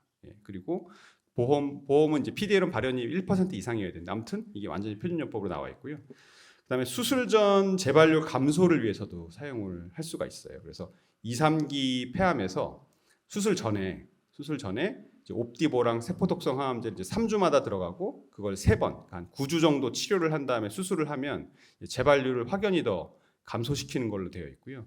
이게 사실은 승인된 지 얼마 안 돼서 한 열흘도 안 됐는데 승인은 됐고 이제 보험은 안 됩니다. 보험은 안 되기 때문에 아마 이렇게 3번 맞으시면은 현재로서는 금액이 한 900에서 1000만 원 정도 이렇게 발생을 할 텐데 정말 다행인 건 이제 저희 기관 같은 경우에는 이 똑같은 약 아니면 거의 비슷한 약으로 임상 시험을 굉장히 많이 하고 있거든요. 그래서 요건 요 다음에 김창훈 교수가 좀 얘기할 텐데 임상 시험에 참여하시면은 이런 치료를 뭐 무상으로 제공받을 수 있는 상황입니다. 그리고 이것도 아마 미국에서는 이미 승인돼 있고 유럽에서 승인돼 있는데 한국에서는 아직은 승인 안 돼 있는데 조만간 승인이 될 것 같고요. 수술을 했어요. 수술을 해갖고 2, 3기인데 이 상황에서 이제 과거에는 세포독성 항암제를 한 4주기 정도 치료하는 게 표준요법인데 그 이후에 티센트릭 그 면역 항암제를 2년 정도 투여하는 것이 이제 완전 표준요법이거든요. 그래서 이것도 조만간 들어오면 이제 저희가 사용할 예정입니다.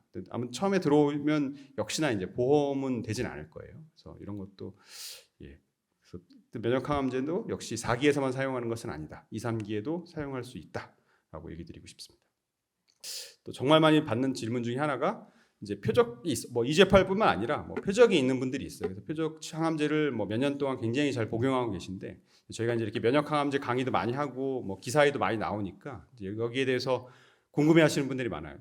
면역 항암제도 좋으니까 자기는 표적보다는 면역을 하고 싶다 이렇게 얘기해 주시는 분들이 있는데 답은 그건 별로 도움이 되지 않는다라고 보통 얘기를 드리고요. 특히나 이제 EGFR 또는 ALK 변이는 면역 항암제 잘 듣지 않습니다. 그래서 1차는 무조건 이제 어쨌든 최대한 표적이 있는 분들은 표적 항암제를 오래오래 사용을 하고, 만약에 뭐 세포독성 항암제를 사용하고 정말 쓸 약이 없는 경우에는 이런 면역 항암제를 사용할 수 있겠지만, 그렇지 않은 상황에서는 가능한 표적 항암제에 오래오래 유지하는 것이 훨씬 더 유리합니다. 그래서 시간이 좀 지난 것 같고요. 아무튼 표적이 없는 환자분들에 있어서는 면역 항암제 가장 좋은 요법이라는 거 말씀드리고 싶습니다. 감사합니다.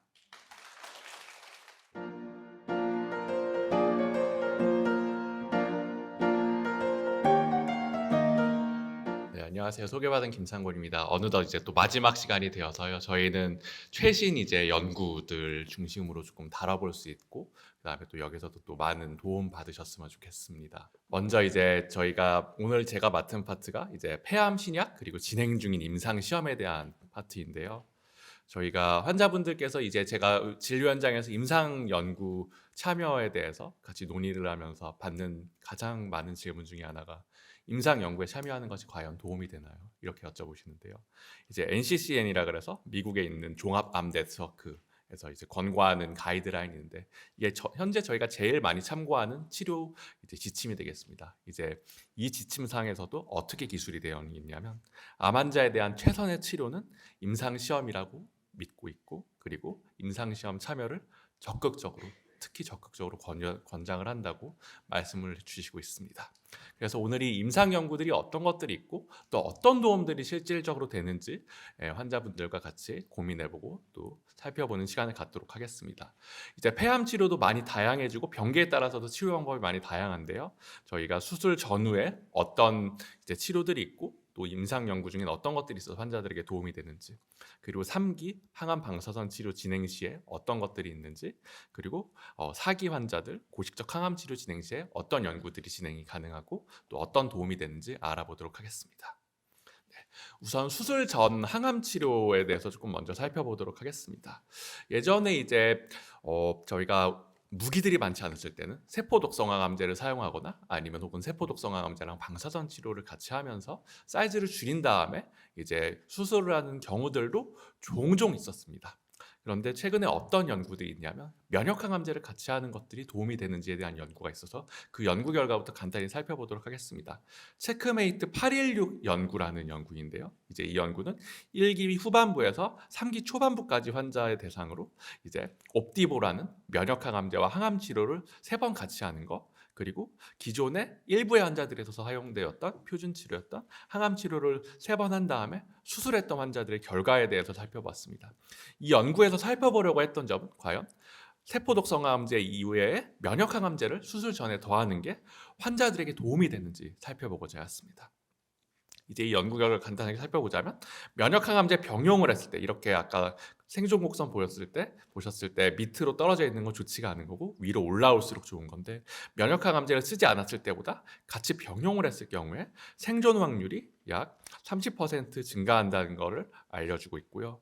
그 다음에 또 한 가지 되게 고무적이고 놀라웠던 현상 중에 하나는, 저희가 폐암에서 수술 전에 항암제나 또는 항암치료, 방사선치료 같이 하면서 종양 자체가 완전 관해, 저희가 병리학 교실 선생님께서 현미경으로 보셨을 때 종양 자체가 완전히 없어지는 현상들은 매우 드물게만 관찰이 되었습니다.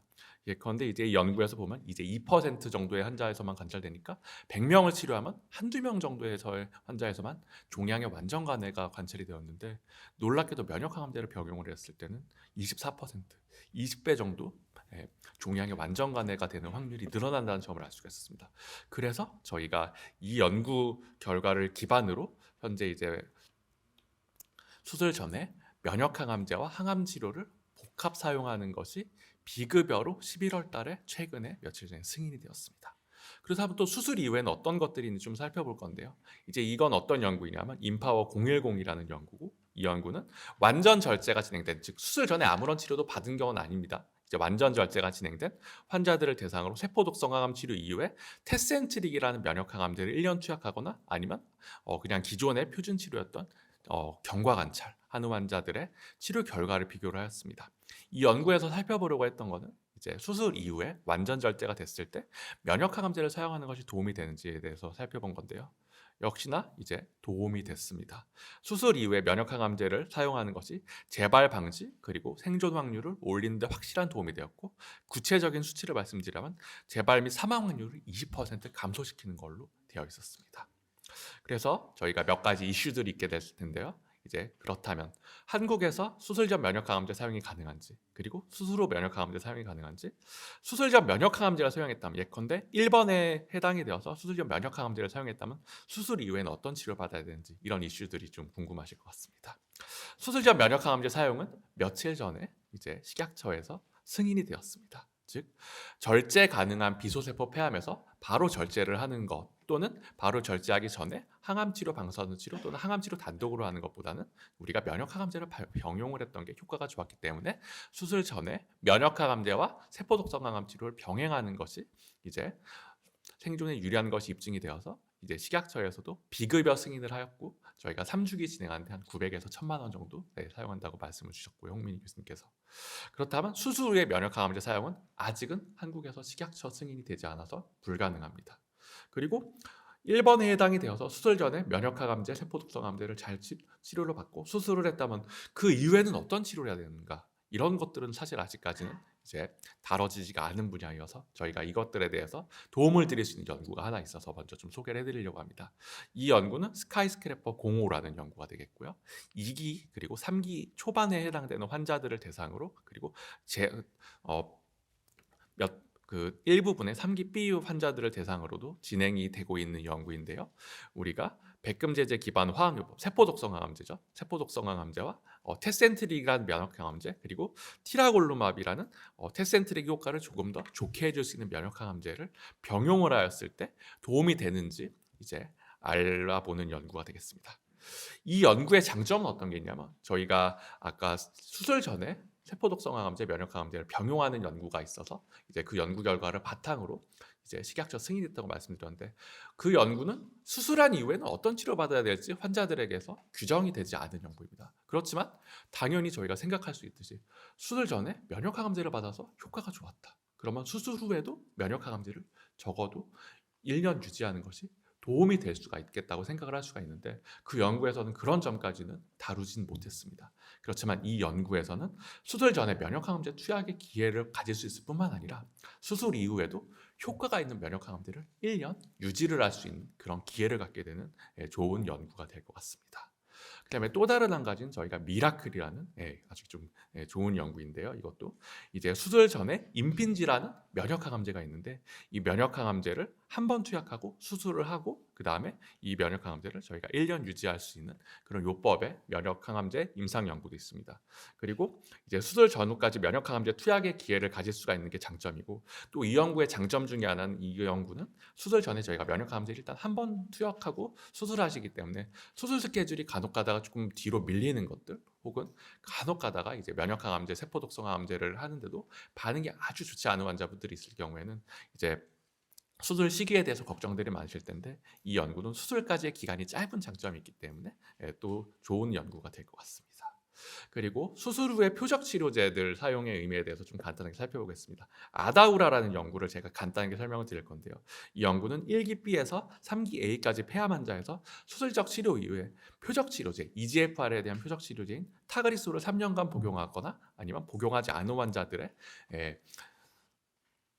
결과들에 대해서 살펴보는 연구가 되겠습니다. 이 연구에서 살펴보려 했던 점은 EGFR 돌연변이 환자에서 수술 이후에 타그리소를 투약하는 것이 재발 방지에 도움이 되는지에 대해서 살펴보고자 하였고요. 매우 놀랍게도 이제 커브가 이제 위로 있으면 좋은 거라고 말씀드렸고 아래로 있으면 좋지 않은 거라고 말씀드렸는데, 매우 놀랍게도 EGFR 돌연변이 환자에서 수술 이후에 타그리소 투약이 재발 방지에 매우 큰 도움이 되었습니다. 구체적인 수치를 말씀드리자면 재발 확률을 70에서 80%까지 감소시키는 것들로 알려져 있습니다. 수술 이후에 타그리소 복용하는 거 한국에서 가능합니다. 왜냐하면 이제 식약처에서 비급여로 저희가 승인을 해줬기 때문입니다.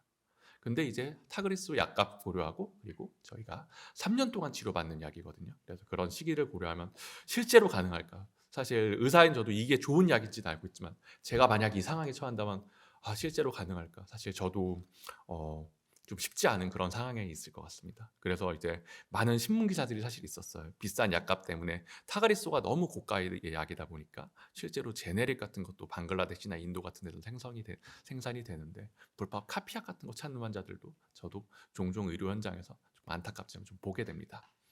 그래서 저희가 어떤 연구들이 있냐면 EGFR 돌연변이를 가진 환자에서 수술적 치료 이후에 보조항암 치료 그리고 보조항암 치료는 세포독성 항암 치료가 되겠고 제피티닙이라는 저희가 표적 치료제를 병용하는 연구가 있어서 이제 이 연구는 수술 이후에 저희가 표적 치료제 복용의 기회를 가질 수 있는 좋은 연구가 될 것 같습니다. 그렇다면 또 저희가 EGFR 이외에 또 다른 흔한 돌연변이 중에 하나인 ALK 환자들도 있는데요. ALK 환자들은 아무래도 EGFR 환자들보다는 환자 수가 적기 때문에 보조요법에 대한 연구들은 아직 좀 진행 중에 있습니다. 그렇지만 ALK 환자들 특징적으로 보면요, 병 진행들이 조금 빠르고 병 자체도 큰 그런 환자들이 많아서 바로 수술적 치료하기엔 조금 부담이 되거나 그런 환자분들도 많습니다. 그래서 이런 환자들 같은 경우에는 저희가 웰더니스라는 연구가 있어서 수술 전에 저희가 ALK 표적 치료제인 브리가티닙인데요. 이제 수술 전에 브리가티닙을 복용을 한 다음에 종양의 크기를 많이 줄인 다음에 수술하는 좋은 임상 연구가 있어서요. 이제 저희가 이 연구에서 기대하는 바는 표적 치료제를 수술 전 복용해서 병의 크기를 감소시키고 궁극적으로는 수술 이후에 재발 확률을 많이 줄일 것으로 조금 예상이 될 수 있는 그런 연구가 되겠습니다. 그렇다면 이제 저희가 수술적 치료 전후에 이제 치료들에 대해서 살펴보았고 항암 방사선 치료가 주로 적용이 되는 3기 환자들에게서는 어떤 치료들이 있는지 좀 살펴보도록 하겠습니다. 저희가 예전에는 3기 환자들 같은 경우에는 치료법이 상당히 센터마다 달랐는데요. 수술적 치료하고 항암 치료하시는 분들도 있으셨고 수술적 치료하고 항암 방사선 치료하시는 분들도 있었고 항암 방사선 치료하고 경과 관찰하시는 분들도 있었습니다. 수술적 치료 없이. 그렇지만 요새 이제 퍼시픽 스터디라는 퍼시픽 연구라는 결과가 발표가 되면서 면역 항암제가 지금 승인이 돼서 사용 중인데 그거에 대해서 간단히 살펴봐 드리도록 하겠습니다. 이거는 항암 방사선 치료를 완료한 3기 비소세포 폐암 환자들을 대상으로 임핀지라는 면역 항암제를 1년 동안 사용하거나 아니면 위약을 1년 동안 사용한 자들의 결과를 비교한 연구였고요. 이 연구에서는 어떤 점을 살펴보려고 했냐면 항암 방사선 치료 이후에 면역 항암제를 사용하는 것이 도움이 되는지 살펴보고자 했습니다. 예전에 이제 볼 수 없었던 결과들이었는데요.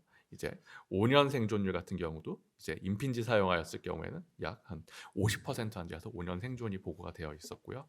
저희가 그래서 이 연구를 어떻게 해석할 수가 있냐면 3기 비소세포 폐암에서 항암 방사선 치료 이후에 면역 항암제 사용하는 것은 질병 진행 그리고 사망의 위험도를 유의미한 정도로 낮춘다고 이제 결과가 발표가 되었습니다. 항암 방사선 치료 이후에 면역 항암제 사용하는 것이 한국에서 가능합니다. 임핀지라는 면역 항암제가 급여로서도 지금 사용되고 있고요. 그렇지만 조건이 있습니다. PD-L1, 면역 수치라고 저희가 일반적으로 표현을 하는데 PD-L1이라는 수치가 양성이 되어야지 사용을 할 수가 있겠습니다. 저희가 그래서 또 다른 연구들도 있어서 간단히 말씀드리겠습니다. 3기 비소세포 폐암에서 항암 방사선 치료 후에 기존의 표준 치료인 임핀지 그리고 임핀지의 효과를 더욱더 좋아지게 할 걸로 예상되는 올레클루맙이라는 면역 항암제 그리고 모날리주맙이라는 또 면역 항암제들이 있어서 이것들에 대해서 병합하는 연구들이 진행이 되고 있습니다. 그렇지만 기존의 표준 치료도 임핀지가 있는데 뭐가 좋은가요? 이 연구가 제가 여쭤보시면 몇 가지 좋은 점을 말씀드리면 PD-L1이 양성인 환자들이 임핀지 쓰게 되려면 저희가 비급여로 사용을 해야 되는데요. 1년 동안 사용하기 때문에 비용이 사실 만만치가 않습니다. 그렇지만 이 연구는 PD-L1이 음성인 0%인 환자도 등록이 가능한 연구가 되겠고요. 그리고 항암 방사선 치료 중간에서라도 저희가 이제 등록이 가능하게 되겠습니다. 그리고 임핀지를 쓰더라도 항암 방사선 치료 이후에 임핀지 유지하면서 혹은 그 이후에 재발되거나 질병이 진행되시는 분들이 많은데 저희가 기존의 다른 면역 항암제들을 같이 병용을 하면서 저희가 임핀지 효과를 좀 배가시켜 줄 수 있을 거라고 예상되는 임상 연구가 되겠습니다. 다음으로 이제 EGFR 돌연변이 가장 흔한 돌연변이 환자들의 치료에 대해서 저희가 살펴보도록 하겠습니다. 이제 저희가 아까 처음에 말씀드렸던 이제 NCCN 국립암 네트워크라는 단체에서 발행하는 가이드라인인데요, 치료 지침인데 EGFR 돌연변이가 발견이 되면 타가리스, 오시멀티닙이라는 약제를 우선적으로 사용하는 것들을 권고를 하고 있습니다. 하지만 아직 한국 보험 체계에서는 이제 이거를 따라가고 있지는 못한 상태에서 1세대나 2세대 EGFR 표적 치료제만 지금 보험이 되고 있고 3세대 표적 치료제인 타그리소 또는 렉라자는 보험이 안 되고 있는 그런 상태입니다. 그래서 이 가이드라인에 주고 있는 의미를 좀 살펴보자면 EGFR 돌연변이 전이성 비소세포 폐암에서 이제 1차 치료로서는 다른 옵션보다는 권고되는 표적 치료제는 3세대 표적 치료제인 타그리소다. 이렇게 말씀드릴 수가 있겠는데요. 저희가 어블레이트라는 임상 연구를 통해서 또 3세대 표적 치료제 중에 다른 표적 치료제인 렉라자라는 약제를 공급을 해드릴 수가 있습니다.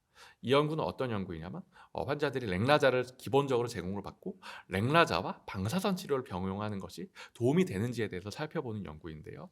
이제 이 연구는 첫 번째로 장점은 렉라자라는 3세대 표적 치료제를 제공을 받을 수 있는 게 장점이 되겠고요.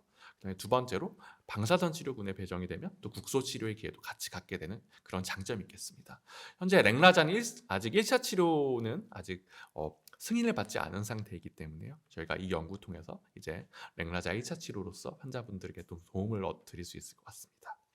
근데 이제 이 표적 치료제는 빠르고 이제 강력한 반응이 있긴 하지만 내성이 생기는 경우가 시간이 지나게 되면 결국에는 일어나는 경우가 많습니다. 내성이 생겼을 경우에는 이제 일반적인 치료 가이드라인에서 어떤 것들을 권고하게 되냐면 이제 EGFR 표적 치료제 이외 질병이 진행된 경우에는 전신 약물 치료, 주로는 항암 약물 치료를 좀 권고를 해드리고 있습니다. 표준 치료 내에서는. 저희가 근데 EGFR 표적 치료제에 대한 내성이 왜 생기는지 좀 궁금한데 항상 저도 이제 왜 생기는지 여쭤보시는데요.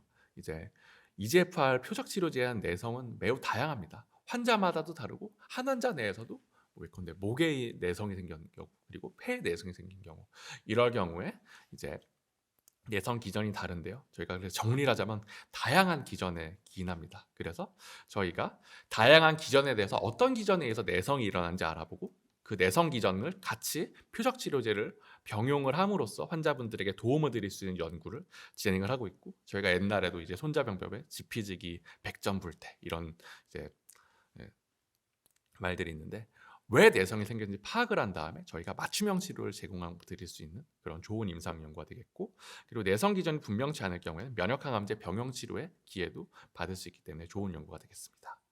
이제 예를 살펴보자면 MET라는 유전자에 의해서 내성이 발생하는 경우가 있는데 저희가 EGFR에 대한 표적 치료제인 타그리소 그리고 MET에 대한 표적 치료인 사볼리티닙을 병용을 했을 때 이제 이거는 종양이 사이즈가 줄어들수록 이렇게 그래프가 밑으로 쭉쭉쭉 떨어지는 양상인데요. 이제 같이 표적 치료제를 복용을 두 가지 했을 경우에는 종양을 많이 감소시키는 좋은 효과를 갖고 있는 것을 저희가 입증을 한 연구 결과들도 있습니다. 그리고 또 한 가지는 이제 EGFR 억제제 질병이 진행한 환자들 대상으로 파트리투맙 데룩스테칸이라는 새로운 개념의 약제가 있는데 이 약제를 제공해 드릴 수 있는 임상 연구도 있고요. 이 약제들은 이제 이것도 밑으로 떨어질수록 효과가 좋은 건데 EGFR 표적 치료제 내성이 발생한 환자에서 파트리투맙 데룩스테칸은 약 80% 이상 환자에서 종양을 크기를 줄이는 그런 좋은 효과가 있었기 때문에 이건 현재 지금 승인받지도 않은 약이고 저희가 지금 임상시험 테두리를 벗어나서는 쓸 수는 없는 약입니다. 이런 약제들을 좀 제공받을 수 있는 기회가 있으실 것 같습니다. 그리고 또 한 가지는 타그리소 치료 이후에 질병이 진행하는 환자들 대상으로 리브리반트, 아미반타맙이라는 약제 그리고 또 다른 표적 치료제인 렉라자, 레이저티닙이라는 약제 그리고 세포독성 항암제를 같이 병용하는 것이 도움이 되는지에 대한 이제 임상 연구도 저희가 진행을 하고 있고요. 리브리반트는 EGFR 그리고 EGFR 치료제의 표적 치료제의 내성에 깊게 관여하는 c-met에 대한 이제 억제제인데요. 이걸 같이 표적 치료제로서 사용을 할 수가 있고 렉라자는 타그리소 이외에 또 다른 3세대 EGFR 표적 치료제가 되겠습니다. 이제 기존의 세포독성 항암제만 하는 것보다는 저희가 신약들 리브리반트나 렉라자라는 이제 약제를 제공받을 수 있으면서 이제 좋은 기회를 가질 수가 있을 것 같고요. 이제 실제로 이제 저희가 세포독성 항암제 병용 전에 이제 마리포사라는 다른 연구를 통해서 저희가 렉라자 그리고 리브리반트라는 약제들 병합 치료를 해본 환자들에서 이제 보일 수 있는 CT 소견인데요. 이제 이렇게 종양이 있던 것들이 많이 줄어드는 것들을 알 수가 있었고 이 환자도 또 다른 경우인데 종양이 이렇게 치료 전에 있던 게 많이 줄어드는 그런 효과들을 볼 수가 있었습니다. 근데 이제 랭라자, 리브란트 이외에도 세포 독성 항암제도 같이 적용을 하기 때문에 조금 더 좋은 효과를 환자분들께서 체험하실 수 있지 않을까 생각이 되는 연구가 되겠습니다. 다음으로 저희가 표적 치료제는 이제 현재까지는 이제 이렇게 많은 표적 치료제들이 개발이 되어 있고, 사실 어떤 표적 치료제들은 이제 급여나 승인이 되어서 사용을 할 수가 있는데, 또 대부분의 표적 치료제들은 급여가 안 되거나 또는 승인이 안 된 표적 치료제들도 있습니다. 그래서 이제 이런 것들에 대해서 표적 치료제 연구를 통해서 저희가 또 도움을 드릴 수 있고요. 간단하게 정리를 해드리자면 이제 루마크라스라는 KRAS 돌연변이에 대한 약제가 있는데, 이 약제는 이제 저희가 사용을 했을 때 기존의 표준 치료제인 세포독성 항암제인 도세탁세보다 무진행 생존 기간을 연장시킨 약제입니다. 이 약제도 지금 한국에서 식약처에서 승인돼서 사용이 가능합니다. 그렇지만 비용이 매우 고가이고요. 저희가 그래서 연구들을 몇 가지가 말씀을 드리자면, 브렉스루한 연구는 소토라십이라는 약제를 좀 제공받으실 수 있는 프로그램이 되겠습니다. 그리고 소토라십의 물성을 조금 더 개선한 조금 더 좋은 것으로 평가된 약제인 D3 바이오라는 회사에서 만든 KRAS 저해제도 저희가 임상 연구가 있어서, 이제 장점은 기존에 이제 승인은 되었지만 사실 비용 부담이 많이 되었던 약제인 소토라십 또는 KRAS에 대한 저해제를 제공을 받을 수 있는 게 큰 장점이 되겠습니다. 근데 환자분들이 표적 치료제 대상인지 이제 확인하는 방법들이 몇 가지가 있는데요. 저희가 조직 검사를 할 수도 있고, 또는 혈액으로도 저희가 유전자 돌연변이 검사를 할 수가 있습니다. 흔한 표적 치료제의 대상이 되는 EGFR이나 ALK나 로스원 같은 경우에는 저희가 PCR이나 면역 화학 염색 같은 간단한 검사로 가능한데, 이외의 경우들은 대부분 차세대 유전자 염기설 분석, 아까 홍민희 교수님께서 말씀해 주셨던 NGS 검사를 진행을 하게 되는데요. 저희가 기존의 폐 조직 검사 같은 거를 생각을 해보면, 일단 예약 잡고 입원하고 검사하는데 시간이 걸리고, 이제 검사하더라도 부위가 조금 채취가 쉽지 않은 면들도 있었고, 그다음에 결과를 보는 데까지도 시간이 꽤 많이 걸렸고, 무엇보다 이제 폐 조직 검사는 사실 뭐 림프절 조직 검사나 피부 조직 검사보다는 꽤나 어려운 검사고 난이도가 있는 검사이고 시술에 따른 위험성들도 있습니다. 그렇지만 저희가 피를 뽑아서 유전자 돌연변이를 검출할 수가 있다면 이건 되게 빠르게 저희가 되고, 그다음에 한 군데만 검사하는 게 아니고 전신적인 상태를 반영하기 때문에 대표성이 있고, 그리고 간단하고 불편하지 않고 무엇보다 위험하지 않은 큰 장점들이 있어서, 제가 표적 치료제 대상인지 확인하는 방법이 이렇게 두 가지가 있겠다고 알고 계시면 되겠고, 필요한 유전자 돌연변이 검사도 분명히 장점이 있겠구나, 이렇게 알고 계시면 되겠습니다. 저희가 피로 유전자 돌연변이를 검출을 해서 이제 적절한 표적 치료제를 제공해드린 임상도 있는데요. 이제 매우 전 세계적으로 인기가 많았던 임상이고, 지금도 아직도 진행 중인 임상이고요.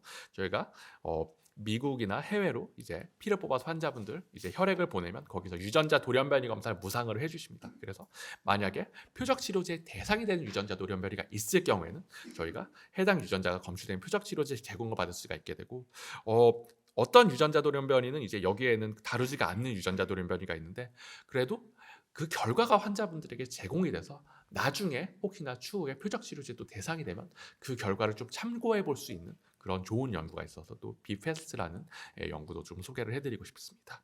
그리고 저희가 표준 치료의 질병이 진행한 경우에는 이제 세포독성 항암제 이외에도 다양한 약제들을 이제 많이 쓰고 있고, 실제적으로 임상 현장에서도 효과가 있었습니다. 항체 약물 적합제도 저희가 쓰기도 하고, 그리고 기존의 키트루다 같은 면역 항암제를 조금 더 강화시키고 보강시키는 형태로 개선된 강화된 면역 항암제도 사용해 볼 수가 있고, 또 이제 FGFR이라는 새로운 표적도 발굴해서 이러에 대한 저해제도 사용을 할 수가 있게 되는데요. 저희가 항체 약물 접합제에 대해서 간단히 살펴보도록 하겠습니다. 기존에 이제 항체 치료제라는 게 있는데, 항체 치료제에다가 세포 독성 항암제를 이렇게 그 꼬리에 매달아 놉니다. 그렇게 되면 이 세포 독성 항암제가 이제 암세포 내부로 들어가서 암세포 내에서 이제 분리가 되어서 암세포를 죽이는 효과를 있게 되는데요. 대표적인 약제가 이제 트라스맙 데룩스테칸, 에널투라는 약제가 되겠습니다. 현재는 한국에서는 희귀의약품센터에서 구할 수 있거나, 아니면 유방암 같은 경우에서 임상 연구들이 활발하게 진행되고 있고 표준 치료로서 인정이 받은 약제인데, 아직 폐암한 분들에게서는 치료의 기회가 사실 넓지가 않은 약제입니다. 이제 저희가 또 소개시켜드리고 싶은 연구는 트라스맙 데룩스테칸의 단독요법 또는 면역항암제, 세포독성 항암제와 병용할 수 있는 연구가 있고요. 이 연구의 장점은 이제 트라스맙 데룩스테칸을 현재는 폐암 환자들은 희귀약품센터 이외에는 좀 구매하기가 어려운 그런 상태인데, 그걸 제공하는 기회가 될 것 같습니다. 이제 제 환자분이신데요. 타그리스올을 2년 정도 드시다가 겨드랑이가 갑자기 뭐가 만져진다고 해서 오셨어요. 근데 코로나 백신 같은 것도 요새 많이 맞으셔서 그것 때문에도 겨드랑이 림프절 같은 게 커질 수가 있어서 조직 검사를 제가 좀 해봤는데 조직 검사에서 이제 좀 안타깝게도 종양이 나왔고 종양이 많이 진행이 된 형태로 저희한테 3개월에 한 번씩 오시던 분인데 갑자기 오셨어요. 그래서 때마침 그때 저희가 데스티니 런 03이라는 연구에 등록을 할 수가 있게 되었고 이 환자 같은 경우에는 6주 이후에 겨드랑이 림프절 크기가 많이 감소하는 그런 좋은 효과를 거두실 수 있었던 좋은 경험도 있고요. 현재도 제 외래 다니시면서 잘 치료받고 계십니다. 그리고 그 이후에 제가 지금까지 비소세포 폐암에 대해서 주로 다뤘는데 소세포 폐암도 저희 임상 연구 기회가 많이 있고요. 제한기 주로는 항암 방사선 치료만 하고 끝나는 경우인데 이 이후에 사실 되게 불안하죠. 무언가 더 해볼 수 있을 여지가 있을 것 같은데 표준 치료로서도 그냥 경과 관찰 많이 권고가 되고 있는데 저희가 파프라는 표적이 있고 그에 대해서 저해제 그리고 면역항암제를 병용할 수 있는 키링크 013이라는 연구가 있고요. 확장기 1차 치료로서 기존에 이제 테센트릭 이외에 또 강화된 면역항암제, 표적치료제를 같이 병용하는 게 도움이 되는지에 대한 연구도 있고요. 이제 사실 소세포 폐암이 1차 치료 이후에 진행이 되게 되면 병 진행 속도가 매우 빠르게 되고 일반적으로 세포독성 항암제는 이전에 썼던 거 이외에 다른 것들로 바꾸게 되더라도 교차 대성 같이 잘 안 듣는 경우들이 많은데요. 저희 이런 경우에는 새로운 개념의 좀 이제 치료를 이제 도입을 하게 된 임상 경우에 있어서 이것도 소개를 해드리도록 하겠습니다. 탈라타맙이라는 약이고 T세포 부착 이중항체입니다. 이제 어떤 기전에 의해서 작용을 하냐면 소세포 폐암이라는 소세포 폐암의 세포에는 대부분 DLL3라는 물질들이 많이 발현을 하게 됐고 DLL3와 면역 세포를 근접시켜서 가까이 해주게 하는 약제입니다. 그렇게 되면 면역 세포가 소세포 폐암의 폐암 세포를 파괴하게 되는 약제가 되겠는데요. 사실 소세포 폐암 2차나 3차 치료 환자들에게 있어서 이제 종양이 이렇게 감소되는 효과를 거두는 임상 연구는 사실 많지가 않은데 이 연구는 놀랍게도 이제 일상 임상 연구에서도 종양의 감축이 종양이 줄어드는 것들을 많이 이제 체험했던 환자들이 있었고 이제 이 연구를 해석을 해드리자면 기존에 치료가 잘 안 되던 불응성 소세포 폐암에서 탈라타맙이 의미 있게 종양을 감소시키는 종양을 줄이는 효과를 보여줬다고 해석을 해드릴 수가 있겠습니다. 그래서 저희 센터에서도 탈라타맙 치료 받은 환자분들이 있었는데요. 이제 이 환자 같은 경우에는 이제 3차 치료까지 받았는데도 질병이 또 진행을 해갖고 탈라타맙 치료 받기 전에 보면 이렇게 림프절도 많이 커져 있고 원래 있던 폐암도 커지고 간전이도 새로 생겨서 배도 이제 조금씩 아파하시던 그런 환자분이셨는데요. 제가 탈라타맙 6주 치료한 다음에 이렇게 림프절도 많이 작아지고 그다음에 간에 있는 전이도 많이 감소하고 또 어떤 간전이는 잘 안 보이기도 하고 그런 경우도 있어서 매우 고무적이었던 그런 환자분이시고 현재까지도 저희가 5개월 넘게 탈라타맙 치료를 잘 받고 계십니다. 그래서 이제 신약 임상 연구는 사실 계속 좀 바뀌는 이제 그런 지평이 되겠고 제가 의사로서 제 생각을 좀 정리해서 말씀드리도록 하자면 신약 임상 치료는 사실 표준 치료와 대비되는 개념이 아닌 표준 치료의 일종으로서 간주되어야 되고요. 그리고 기존 치료에 질병이 진행된 경우 그리고 새로운 희망을 기대할 수 있는 치료 선택지이자 좋은 무기라고 생각을 합니다. 저희가 그리고 또 한 가지 좋은 점은 이제 표준 치료이나 비급여로 사용되는 약제. 사실 한국에서 이게 참 큰 문제인데요. 비급여로 사용된 또 고가의 약제를 제공받을 수 있는 좋은 기회가 될 수도 있고 그리고 신약 임상 연구가 관리가 잘 되냐 저희가 윤리위원회 그리고 식품의약품안전처 FDA라고 하는데 이제 윤리위원회와 식품의약품안전처의 감시하에서 엄격하게 질 관리를 이제 진행을 하고 있습니다. 그리고 다수의 의료진 사실 의료 현장에는 뭐 저나 환자를 치료하는 분들이 저뿐만 아니라 여러 간호사님들도 계시고 여러 이제 인력들이 있는데요. 다수의 의료진들의 세심한 관리를 제공받을 수 있어서 진료에 대해서 또 만족도도 향상할 수가 있을 것 같습니다. 저희가 전쟁에 나가게 되는데 몸만 갖고 나가게 되면 저희가 과연 이길 수 있을지 조금 의문인데요. 저희가 신약 임상 연구는 전쟁에 나갈 때 저희가 암과 싸울 수 있는 새로운 무기를 제공해 드릴 수 있는 좋은 기회라고 생각이 되고 저 또한 되게 자부심을 갖고 있습니다. 네, 오늘 이제 이렇게 해서 신약 임상 연구에 대해서 간단하게 살펴봤고 감사드립니다.